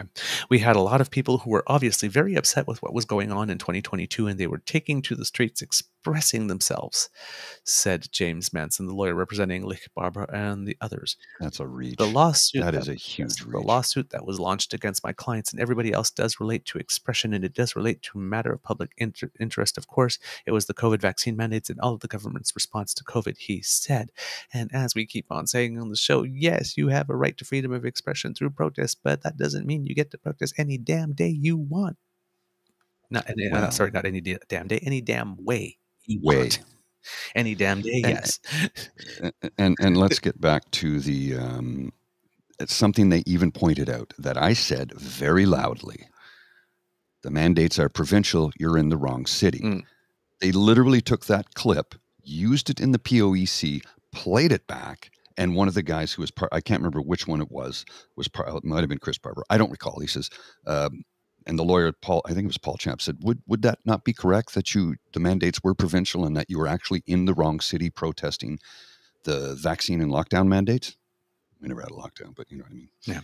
And he's like, well, yeah, that would be correct because they were all provincially. So again, your freedom of expression is misguided, number one. You're in the wrong place, number two. You took us hostage, number three. And people to proven torture techniques, number four. Like, sorry, there are limitations on expression, and there's a reason why. So throw it out. Yeah. Come on. And no judge is going to hear that. We just saw Belleville. Your freedom of expression is quite fine. Thank you very much. Yeah. Who was arrested for that again? Who went to jail? Nobody. Nobody.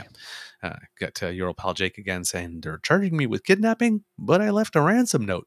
They're infringing on my freedom of speech. Oh my. Yes. It's like, I should be free to leave ransom notes wherever I want.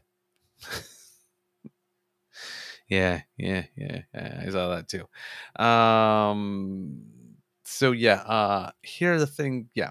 You don't get to protest any damn day, any damn way you want. I mean, it's just freedom of expression. Come on, please.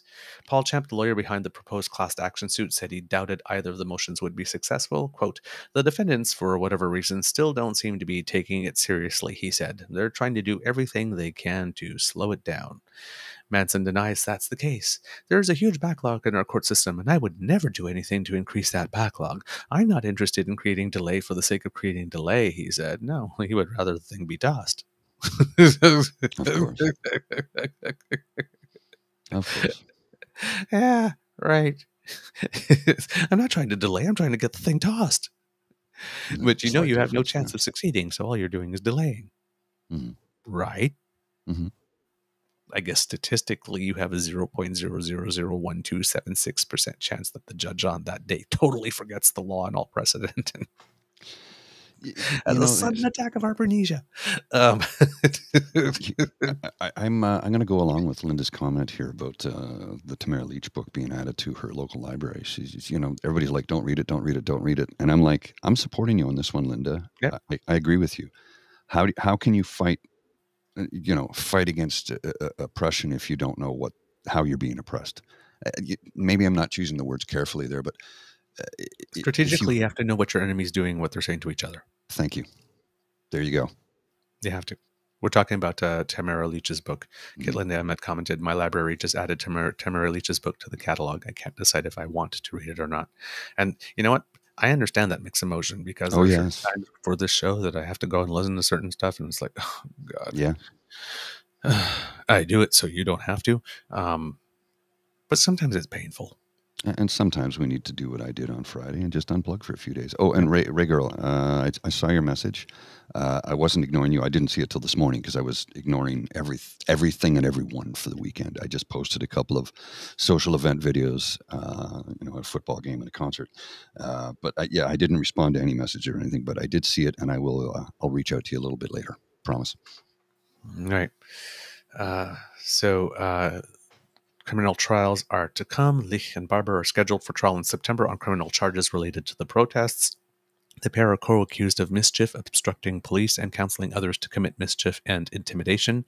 King's trial is scheduled for November, and he's charged with mischief, counseling to commit mischief, counseling to disobey a court order, and counseling to obstruct police. During his bail hearing, he was charged with perjury and obstruction of justice, held in jail for 5 months before being released on bail. He's also requesting his criminal trial be moved out of Ottawa, saying he feels an Ottawa judge and jury would be too biased to offer a fair hearing, as you mentioned, Mr. Grizzly. But everyone loved him.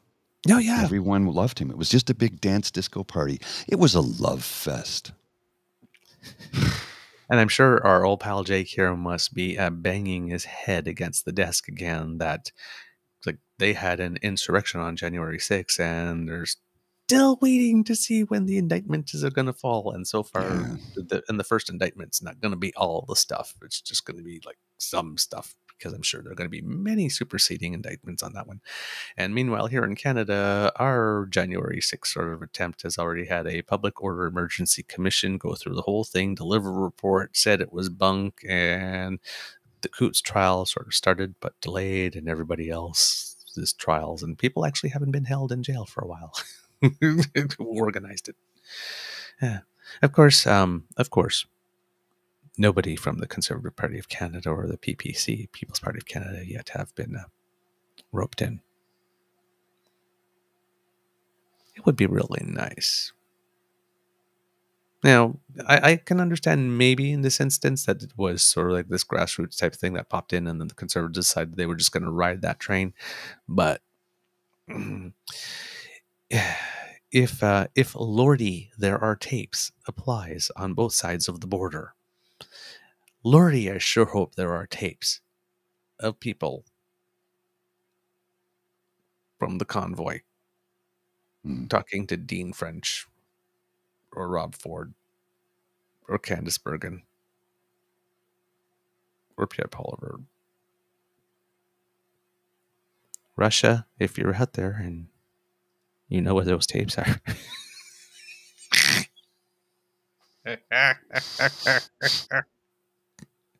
Come on, Pootie.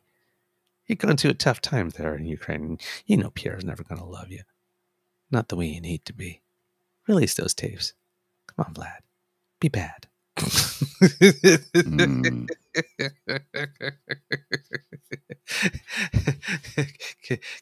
Our old pal Jake goes, but I'm proud of the upstairs neighbors. Hopefully we take a page from you guys on how to actually hold these folks to account. Yeah, I know it's killing you. It's killing you, my friend. It's killing us too. Trust me. It's like, just freaking charge the man. Jeez, stop dancing. They're gonna go crazy whether you charge him or not. Just make them go crazy for a damn good reason. Charge them. I got something I want to put on the screen here. I know this is from this past from a week or two ago, but I'm just seeing this for the first time. from an individual who we've had a lot of issues with. It's from Andrew Coyne. Oh, and we've had issues with he did something right. Well, it's, anyway. He swings back and forth. He does. But this one is interesting because his reaction to it is really, well, it's visceral, it's extreme, and it's the exact reaction every single Canadian should have. Let me just put this on the screen. This is the tweet from Andrew Coyne. Jesus H. Christ, this is just appalling. Ex-PM Stephen Harper seeks closer ties with Hungary's far-right leader Viktor Orban. Can't argue with that, right? I mean, but it's, again, like I said, Andrew Coyne, he some days broken clock and all. Yeah, and look, let's be honest, we're never going to see eye to eye with every single person we encounter in our lives, and that's understandable. That's expected. When he misses by a large margin, and it's not because of, well, he should have done it this way. It's not. No, dude, you painted way outside the lines on that one. Yep. And this one, somebody might say, well, he painted outside the lines on that one, and I'm like, no, Orban is a Nazi. Period. He espouses Nazi ideologies. He's almost taken Nazi speeches and recited them verbatim. And it's people in his own party have said, this can't stand. This guy's out of his mind. So when former Prime Minister of Canada, Stephen Harper, wants to seek closer ties with a Nazi, we've got a problem. Ooh, do we ever?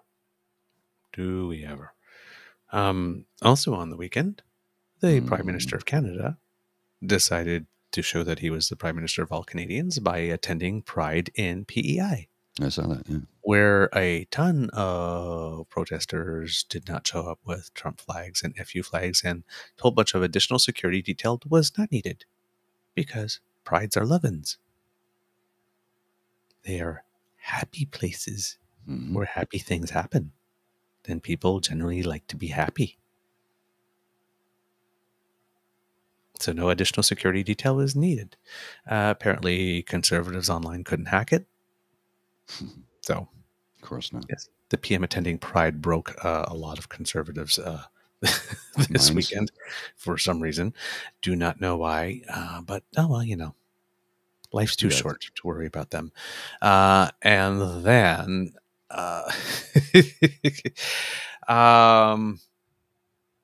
somebody. That white shirt from Poilievre, somebody have been asking, I just need you to stay there 1 second, Mr. Grizzly, if you would, to put this up, have been asking what has happened to Poilievre. And I think that the court pleb will be really, really disappointed because his spank bank material might have changed a bit. Remember this? Oh my God, he's so jacked. He does his CrossFit. That was July 30th. And so that's the video. That's the video clip I showed. That's a still from the video clip I showed earlier of him saying diversity, equity, inclusion is absolute garbage. Yeah, without the glasses here. He didn't have. He doesn't. Maybe he didn't have glasses in the other clip. It was hard to tell because it was quite small and I couldn't blow it up. So not sure what happened here, but not wearing his girdle. Yep, pencil neck Spanx trademark and the wash Pierre. So now, of course, again, we're not going to body shame, but not body shame. And I have plenty pictures of me at curling events holding a curling broom as a skip with my gut hanging out like that for all to see. Because I decided to just breathe out and release my lower back and slouch. So, but hey, if you're going to make that part of your campaign, then you better make sure that you are looking jacked and svelte at all times. So yesterday we're sitting here. Again, you opened the door, counselor. Bridget and I are sitting on the couch, and I said, I wonder how much I weigh. She goes, what do you mean? I go, well, I haven't stepped on the scale since I went on vacation. Let's just go step on it for fun and see. she says, "Oh, what do you think?" And I go, "I have an idea, but we'll wait and see." I said, because, I've although admittedly I've been eating a lot of food and drinking a lot of beer because I was on holiday, I thought I probably lost weight. She's like, "Really?" I go, "Yeah, I need to get some muscle tone back. I got to get back into the gym, and I've got a little bit of fat around my midsection right now, which is abnormal for me. But I haven't been as active. But I did a lot of hiking, some paddle boarding. So I step on the scale, and it's like, come back. I go, "Yeah, I lost 8 pounds." She goes, "What?" Yeah, like I'm 172. I'm normally between 175 to 180 on any given week, right? So I said, the last time I stepped on it, I was 180. Now I'm 172. She's like, "Should I be worried?" I go, "No, I can lose 5 pounds in a day.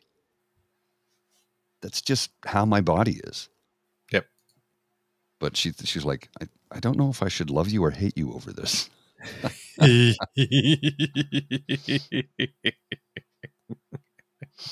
Yeah, I can see that.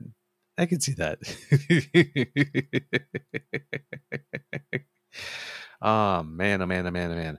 Yeah. Okay. Yeah, I don't want to do guarded genuous today. No. Let's skip him altogether. I'm gonna skip that. Yeah. Yeah. Okay, Mark, I am gonna grab a coffee. Mark Slaphappy is asking for Seamus O'Regan to be deported to Ireland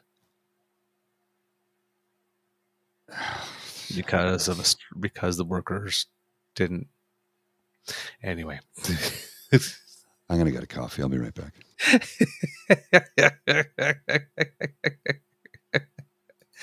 I always know just what to say to discourage him, don't I?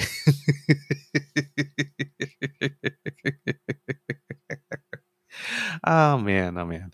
Oh geez. I tell you.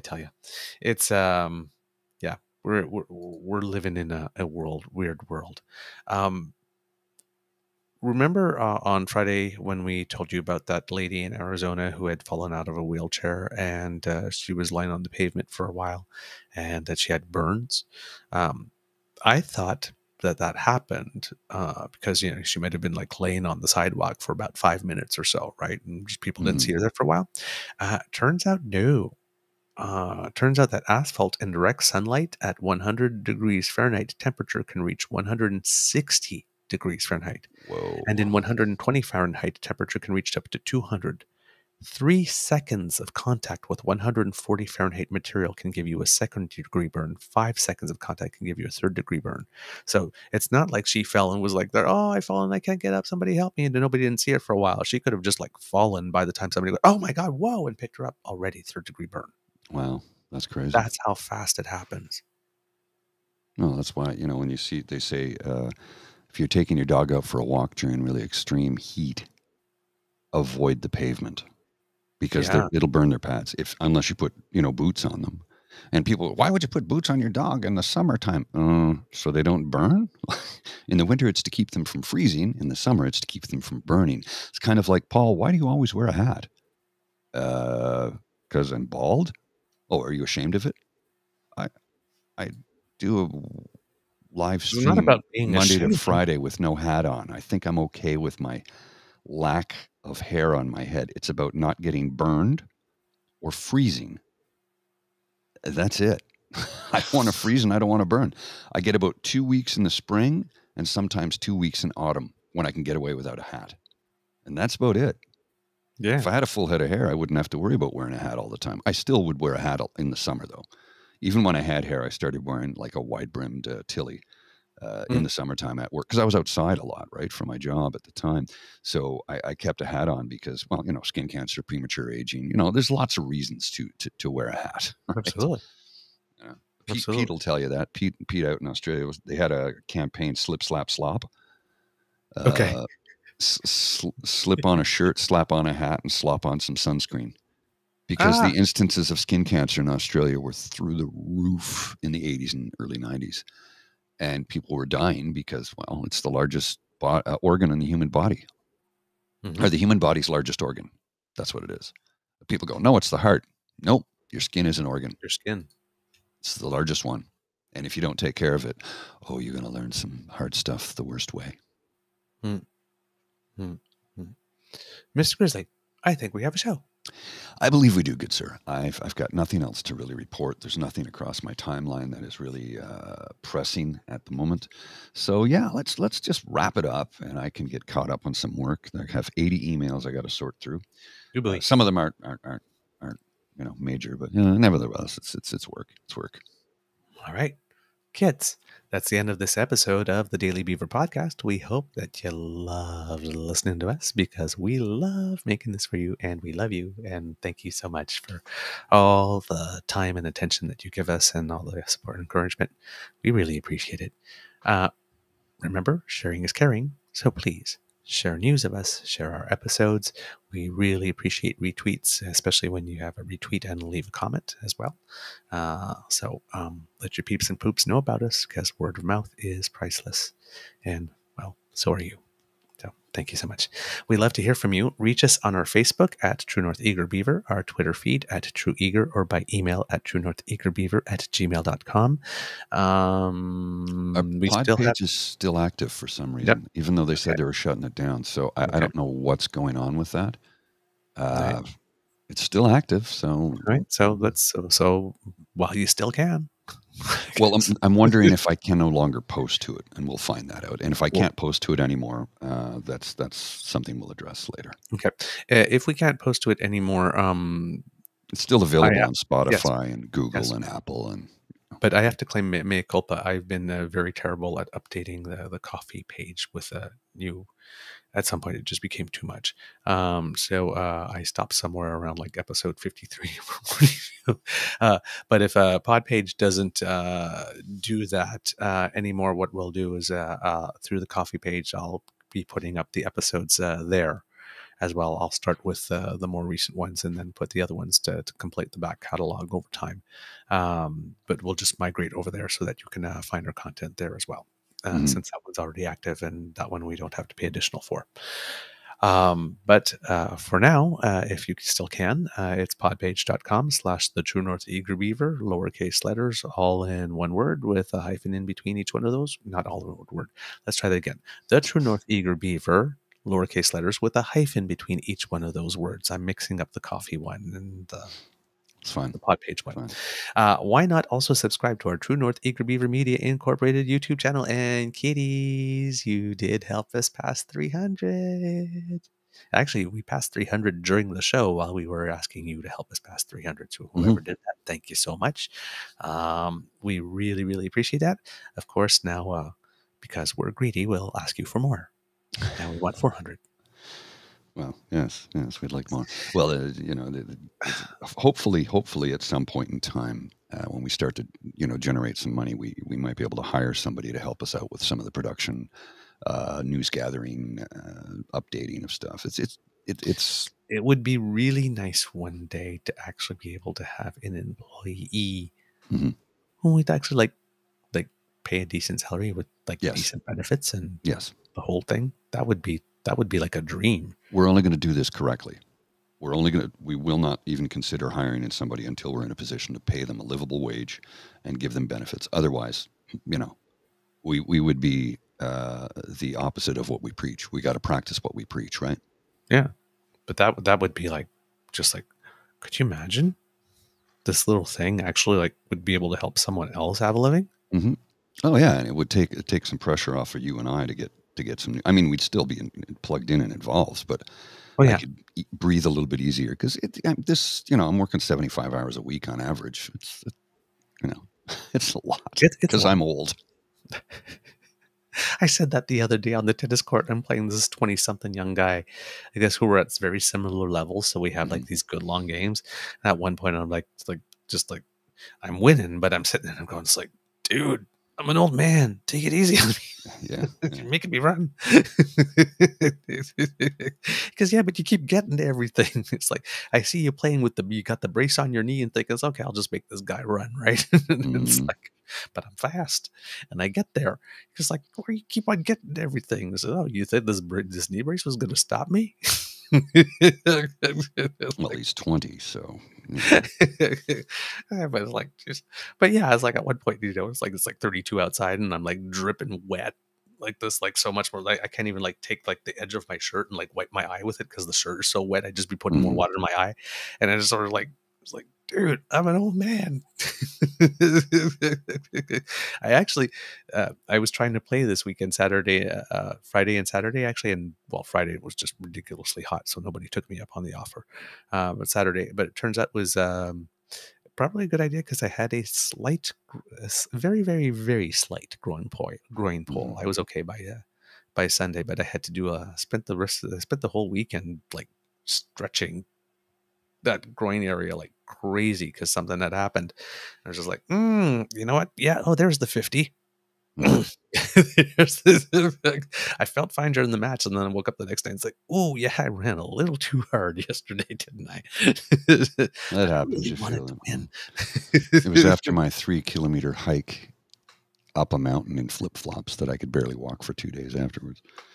Oh, I proper forgot. hiking. I went on a hike last week with a buddy of mine who came to visit from Calgary, and we had proper hiking shoes on this time, so I was fine. No problem. Nothing. Not an issue at all. You're right. I forgot we did that 10K hike, which is normally not in my week. So if I had that with all the tennis, that's probably where my groin said uncle for a couple of days.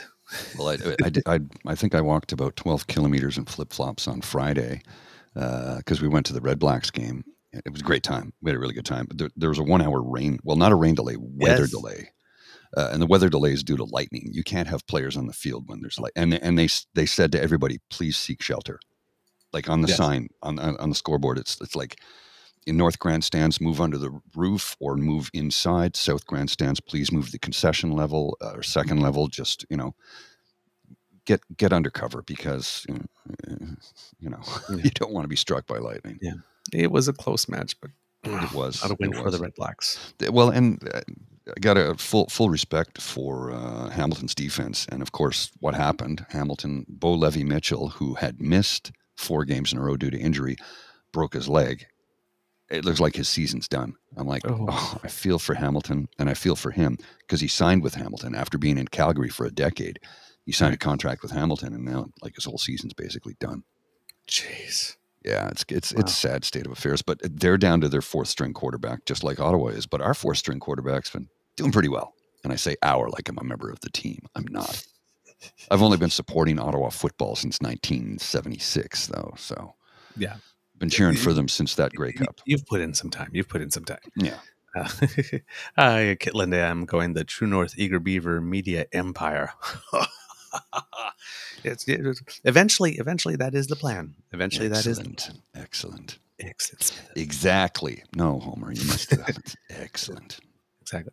But yes, no, eventually that's we're hoping to do that, to have a certain number of shows, and maybe, some people that currently come in and, we interview every now and then will want to start their own, and, we'll want to become the part of the True North Eager Beaver Media family, which is a happy member of the Crier Media family. We're not looking to start another rival family, but we wouldn't mind having a little family of our own within the family we are in. Well, and we're still up and open to having correspondents in other parts of the country that can join us from time to time. Like we've talked about it. Maybe our East Coast could be Rhiannon, Saucy Sea Witch, because she's dialed in and has a lot to say, but it's things we got to work out in the future. And I'm trying to line up somebody for western part of the country, an Alberta correspondent, if you will. Yeah, I would love someone from Manitoba, because there's provincial election coming up, to be able to help us there, because we don't have any contacts there at the moment that I know of. So it just dials back into a second when we had the guys on from Alberta stand when we did the Alberta provincial election. And I had to bow out early because you went till like 3 a.m. or something like that. Well, yeah. And one of the guys, you're like, okay, we got a guest joining us, Charles Adler, and the guys from Alberta stand were like, holy shit. I'm like, yeah, Charles is a friend of the show. We love him. He's a good guy. He's solid, and he calls out garbage on politicians daily. Yep, absolutely. Yeah. I'm so happy he's having the success he is. Me too. I'm hoping it rubs off. Well, this is we get a little of that vicarious stuff. Well, if we should probably have him back on the show again sometime soon. Yeah. So I think we need to rub up against him a little bit, Mm. see if some of it rubs off. Although you know what, we're not doing too bad. He Oh. comes in. He comes in with a 40-year lead on, well, about 38-year Yes. lead on us or something, right? Yeah, He's had time to prepare his he had parade. a built-in audience, right? But that's not diminishing any of his success No, absolutely. at all. You have to build that, and Yes. he stepped away for a bit. I mean, he was doing just Mondays on Ryan Jesperson's show, but Mhm. he had stepped away, and that people care enough about what he has to say, and that he's saying things that are still relevant enough that people will want to hear them in the numbers that they are, even after taking a break, is just a testament to all the work he's done beforehand. Oh, yes. Well, and he said, this has reignited something in him, because it's this medium, unlike television or radio, is a lot more interactive. A lot more interactive, Mhm. and there's the chat, and then we could just invite somebody to join us in a moment's notice. If you're at home, you're watching us, you got a webcam, you got a microphone, we can bring people in. That's what makes this different from, say, television or radio. Radio, you have somebody screening calls. We can actually have a face-to-face conversation with somebody, which I think is, makes this cool. And the chat is so interactive, and we see the wonderful support we get from everybody. And that just, it makes it all There's worthwhile. no better way to start the day. Seriously. Yeah. You start. Exactly. We start. Even if we come here to like whine and moan about something, like this, we're particularly enraged about something.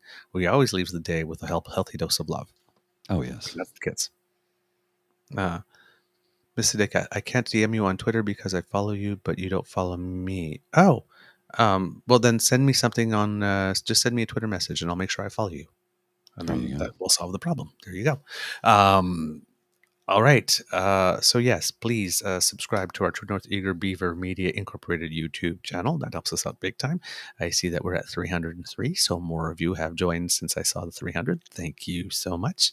We love that very much. 303 is a 1% increase over 300. That's right. We'll take it. We'll take it.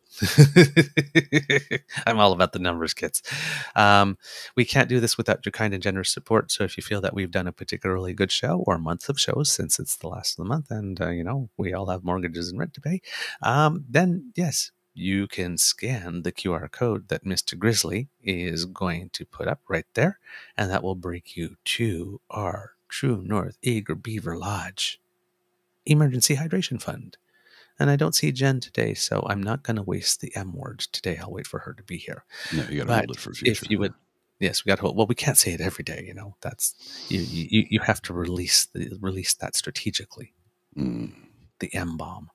So yes, but if you would like to make sure that these moneymakers stay nice and humid, so that we can keep delivering this for you, then you need to take your little camera and take a little picture of that squiggly there, and that will bring you to our hydration fund. Or if you are listening, then you go to coffee, that's spelled ko-fi.com/eagerbeaver, all in one word, lowercase letters, and you can make your donation. You can make your donation to our Caesar Coffee, Guinness, and Hot Chocolate Fund, just as Kit. Oh, darn. I had it all lined up for a really smooth segue, and it did not happen. Darn. Just like Kit Wishful Son did after our show on Friday when I did the shameless self-promotion. Well, it seems someone did feel sorry enough for me and sent us a nice tip. Keep up the good work. Also, if you can try listening to Blowback by Miles Taylor, not the best book, but informative when it comes to Republicans in the U.S. Kit, our old pal Jake, if you're still out there on the chat, if you're familiar with this work, please give us your hot take. We'd love to hear it. But yes, thank you, Kit Wishful Son, for your support. And because of you, Kits, the month of July has been our best one since we've been on the air. So thank you. Yes. Thank you. Really. We expect a dip in the summer. Of course. And instead, we've had more growth than we ever expected. So we are honored. We're not humbled. We're honored. We're honored. Absolutely honored. Okay, Kid Jake says, haven't read it yet, but I'll add it to the list. There you go. And again, whoever is listening to us in Italy, we still don't know who you are. But thank you. We've seemed to have struck a chord with the Italian community, or the Italian community, with Italy, with Italians. Thank you. I don't know what it is, but we'll, hey, thank you. Thanks for watching. Thanks for listening. Thanks for tuning in. Yeah. So in the month of July, we've been on the Italian charts 3, 4, 5, 6, 7, 8, 9, 10, 11, 12, 13 days between July 1st and July 14th. And then not at all until July 29th, where we entered at 143rd on the top 250. Just out of the blue. I don't know. How is this happening? I mean, we're just two silly guys from Canada. Don't know.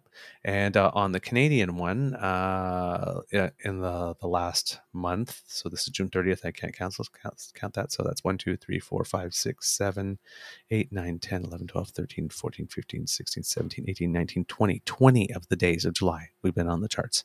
Oh, that's unheard of for us. Yeah. Unheard of for us. And we were off. Well, just the other day, we jumped from 228 to 125. We jumped 103 spots in one day. So, kids, whatever it is you're doing, it's the Red Speedo. Of course, it's the Red Speedo. It's the Red Speedo. I mean, of course, it gets everybody's attention. You can't avoid seeing that thing. There's the 2021 version. With the glass. And there's the 2023 version. With the bottle. Pint glass. Bottle. And then, of course, let's go to the beach. Let's go to the beach, kids. What do you say? Yes. There we go. Look at you finding your light. Flaming bear, dang, Grizz, says Jake. I think people are calling for the flaming bear too. Let me see that. There it is. Here's the flaming bear. There we go. There we go. So kids, coffee. It's ko-fi.com/eagerbeaver, all in one word, lowercase letters, if you'd like to make a donation to our fund before the month of July is out so that we can start August on a good foot. We are more than happy to accept your generosity. Yes. All right, kids. To answer your question, well, I don't know if it's a question, Ms. Sadega, but I'd love to help you out, but it's not my area of expertise at all. Now, I'm technical, sure. When it comes to sound and lighting, I can help you with that. But when it comes to anything related to the theater, I am merely an attendant, nothing more. I'm willing to help in whatever capacity I can, because I'm also limited, but have a little bit of theater experience. So yeah, absolutely. Just ask away and yep. All right. From the Beaver Lodge, this is your Eager Beaver saying, until next time, dear kids, it can be a tough world out there. So be kind to and gentle with yourself. For the listeners, sorry for a little bit of the disjointed dead end. We're going back and forth with the chat. So maybe a little, we're jumping a little up all around for you, but hopefully you did enjoy the main part of the show. All right. Oh, Kid Jake, I showed a pic of myself dressed similarly in a recent stream, but subs dropped by half. The Democrats denounced me and Pope called to curse me out personally. Ooh. Oh, my. Well, at least you know people are watching. Well, yeah. Mr. Grizzly, do you have some words of wisdom to kick off the week? That's a good question. Do I? I don't really. I hadn't prepared anything, and I'm incapable of pulling anything off the top of my head sometimes. This might be one of those days, but I would say this. Drink plenty of water and moisturize. Because if you get caught out in the sun and get a bit of a burn, your skin's going to be flaky and you're going to be ashy, and nobody wants to be ashy. Again, Queen Beaver from the Beaver Lodge saying HHMA. Hydrate, moisturize, then accessorize. Go forth and be fabulous. Oh, you know what I did do on Saturday, though? After the Lucky Ron show, I went across the street to the Lookout to see the drag show. Ah. Because they have the free one on outdoor on the patio, and then there's Yes. the indoor ones that I have to pay for. It was quite good, actually. It was quite Yes. good. I didn't stay too long, but I stayed for a couple of sets and ventured on home. Yeah, I saw the tall 50 at the table there at the Lucky Ron. At the Lucky Ron. Well, as is tradition, you have As is to have tradition. you have to have a quart of 50. I was 2 pints of Guinness in, and I said, I'm going to switch it up and go to quart of 50. And the bartender goes, it's as is tradition, you know, and he just chuckled. So he served it to me. And I'm not going to lie. I enjoyed it. I haven't said that about Labatt 50, I think, ever in my life. I enjoyed it. Wow. Yes, I did. I think it had to do, you know, I was there with my beloved and my buddy Dale, and Lucky Ron was right there, and the music was good, and the crowd was good, and we were feeling happy. So maybe the next time I have one, I won't enjoy it at all, but I did enjoy it. So, you know, first times for everything. And of course, we have to do the proof, because if it's not on Twitter, then it didn't happen. Yeah, exactly. I don't know if anybody can see that or not. It's not showing up for us. But there should be a clip of it there. If you click on the photo, actually, it'll blow up. There you go. Yeah, just click on it. There you go. You get the full Monty, as they say. There you go. As is tradition at a Lucky Ron show. All right. And Mr. Grizzly, that you mentioned, that made me think of a perfect Easter egg once we roll the credits. Okay. You have your words of wisdom. You maybe didn't have any words of wisdom, so I'm going to take him. Soccer Canada Soccer. Smarten the fuck up. Get it together. Those are my man. words of wisdom. Mr. Grizzly, roll them credits.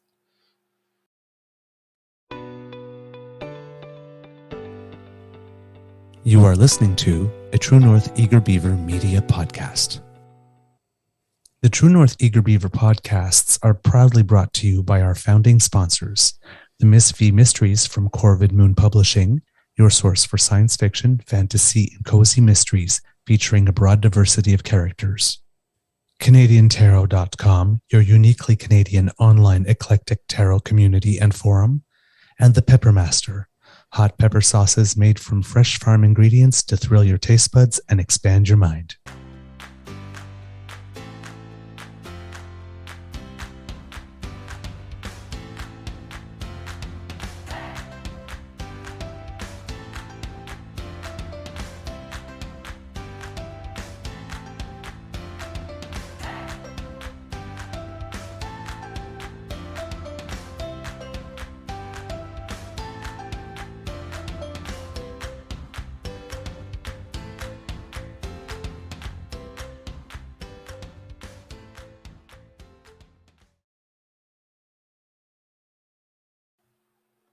I was dancing along, and at the end it sped up, and I was doing sprockets all of a sudden. Sprockets. Now the time on Sprockets when we dance. And all we danced. Mr. Grizzly, I had forgotten that we're not allowed to show commercials, because I was going to show a commercial, Right. unless they were political ones. So I can't show it. But I have the link. I'll put it in the chat. I have the link that we put in the chat, because we talk on the show a lot about. You mentioned often that there was this survey of men that were done, and they were asked, like, who do you talk to when you have stuff that doesn't, when times are tough. Budweiser just put out a commercial. Okay, I'll have to give it a look. It says it's time to put the Bud back in Budweiser. Oh, Share this with a friend you haven't seen in a while and help us bring the Buds back. It says 7 out of. Hold on. It's my son. Sorry. When was the last time you guys had I a can beer? That is Feel the not volume. supposed to- There you go. there you go. Okay. But basically, the premise of the commercial is 7 out of 10 men spend less time with their friends as they age. Mm. And it just goes from there. We need more of this. We need more of this. Healthy masculinity does mean showing emotions, and does mean, telling your friends that you love them. Well, Means and hugs when you're I- happy to see people. my Scotch and Cigar Club, I'm the youngest guy by about 7 or 8 years, right? And some of these guys are well into their 70s. And I tell them all the time, I love you guys, man. And they're like, oh, I go, no, it's important that I tell you this. And here's why. When I'm having a tough time, when things are rough, I know I can come and hang out with you guys and you will not judge me. And you can see that I'm having a tough time, but you still accept me and just bring me into your fold. And they're like, oh, okay, I love you too, man. You know, it's one of those things. And I've had one of my buddies a couple of weeks ago at Scotch and Cigar Club. He's like, you okay? You look like you were going through a bit there. I said, yeah, I was. I said, I'm much better now. He goes, I was a little worried about you there. I'm like, well, thanks. I'm doing good, but I have my tough days. That's what terrible brain chemistry does. Medication makes it makes a world of difference. But there are some days getting out of bed is just not an option for me. Yeah. So they have a whole campaign called That's What Buds Do.ca. Okay. So if you have an opportunity, check it out. It's worth your time. This is we talk about we're the first to talk about greeted corporations. So when corporations do something right, we're gonna give kudos where kudos is due. This is a good campaign. This is a good campaign. Sort of on par like with the Dove Beauty campaign and that type of stuff. And look, we get it's all about selling more product, but sometimes they can at least raise the awareness. If capitalism is going to blend with something good, I have no problem with that. Yeah. I have no problem with that. All right, kids. Have a beaverific day. See ya.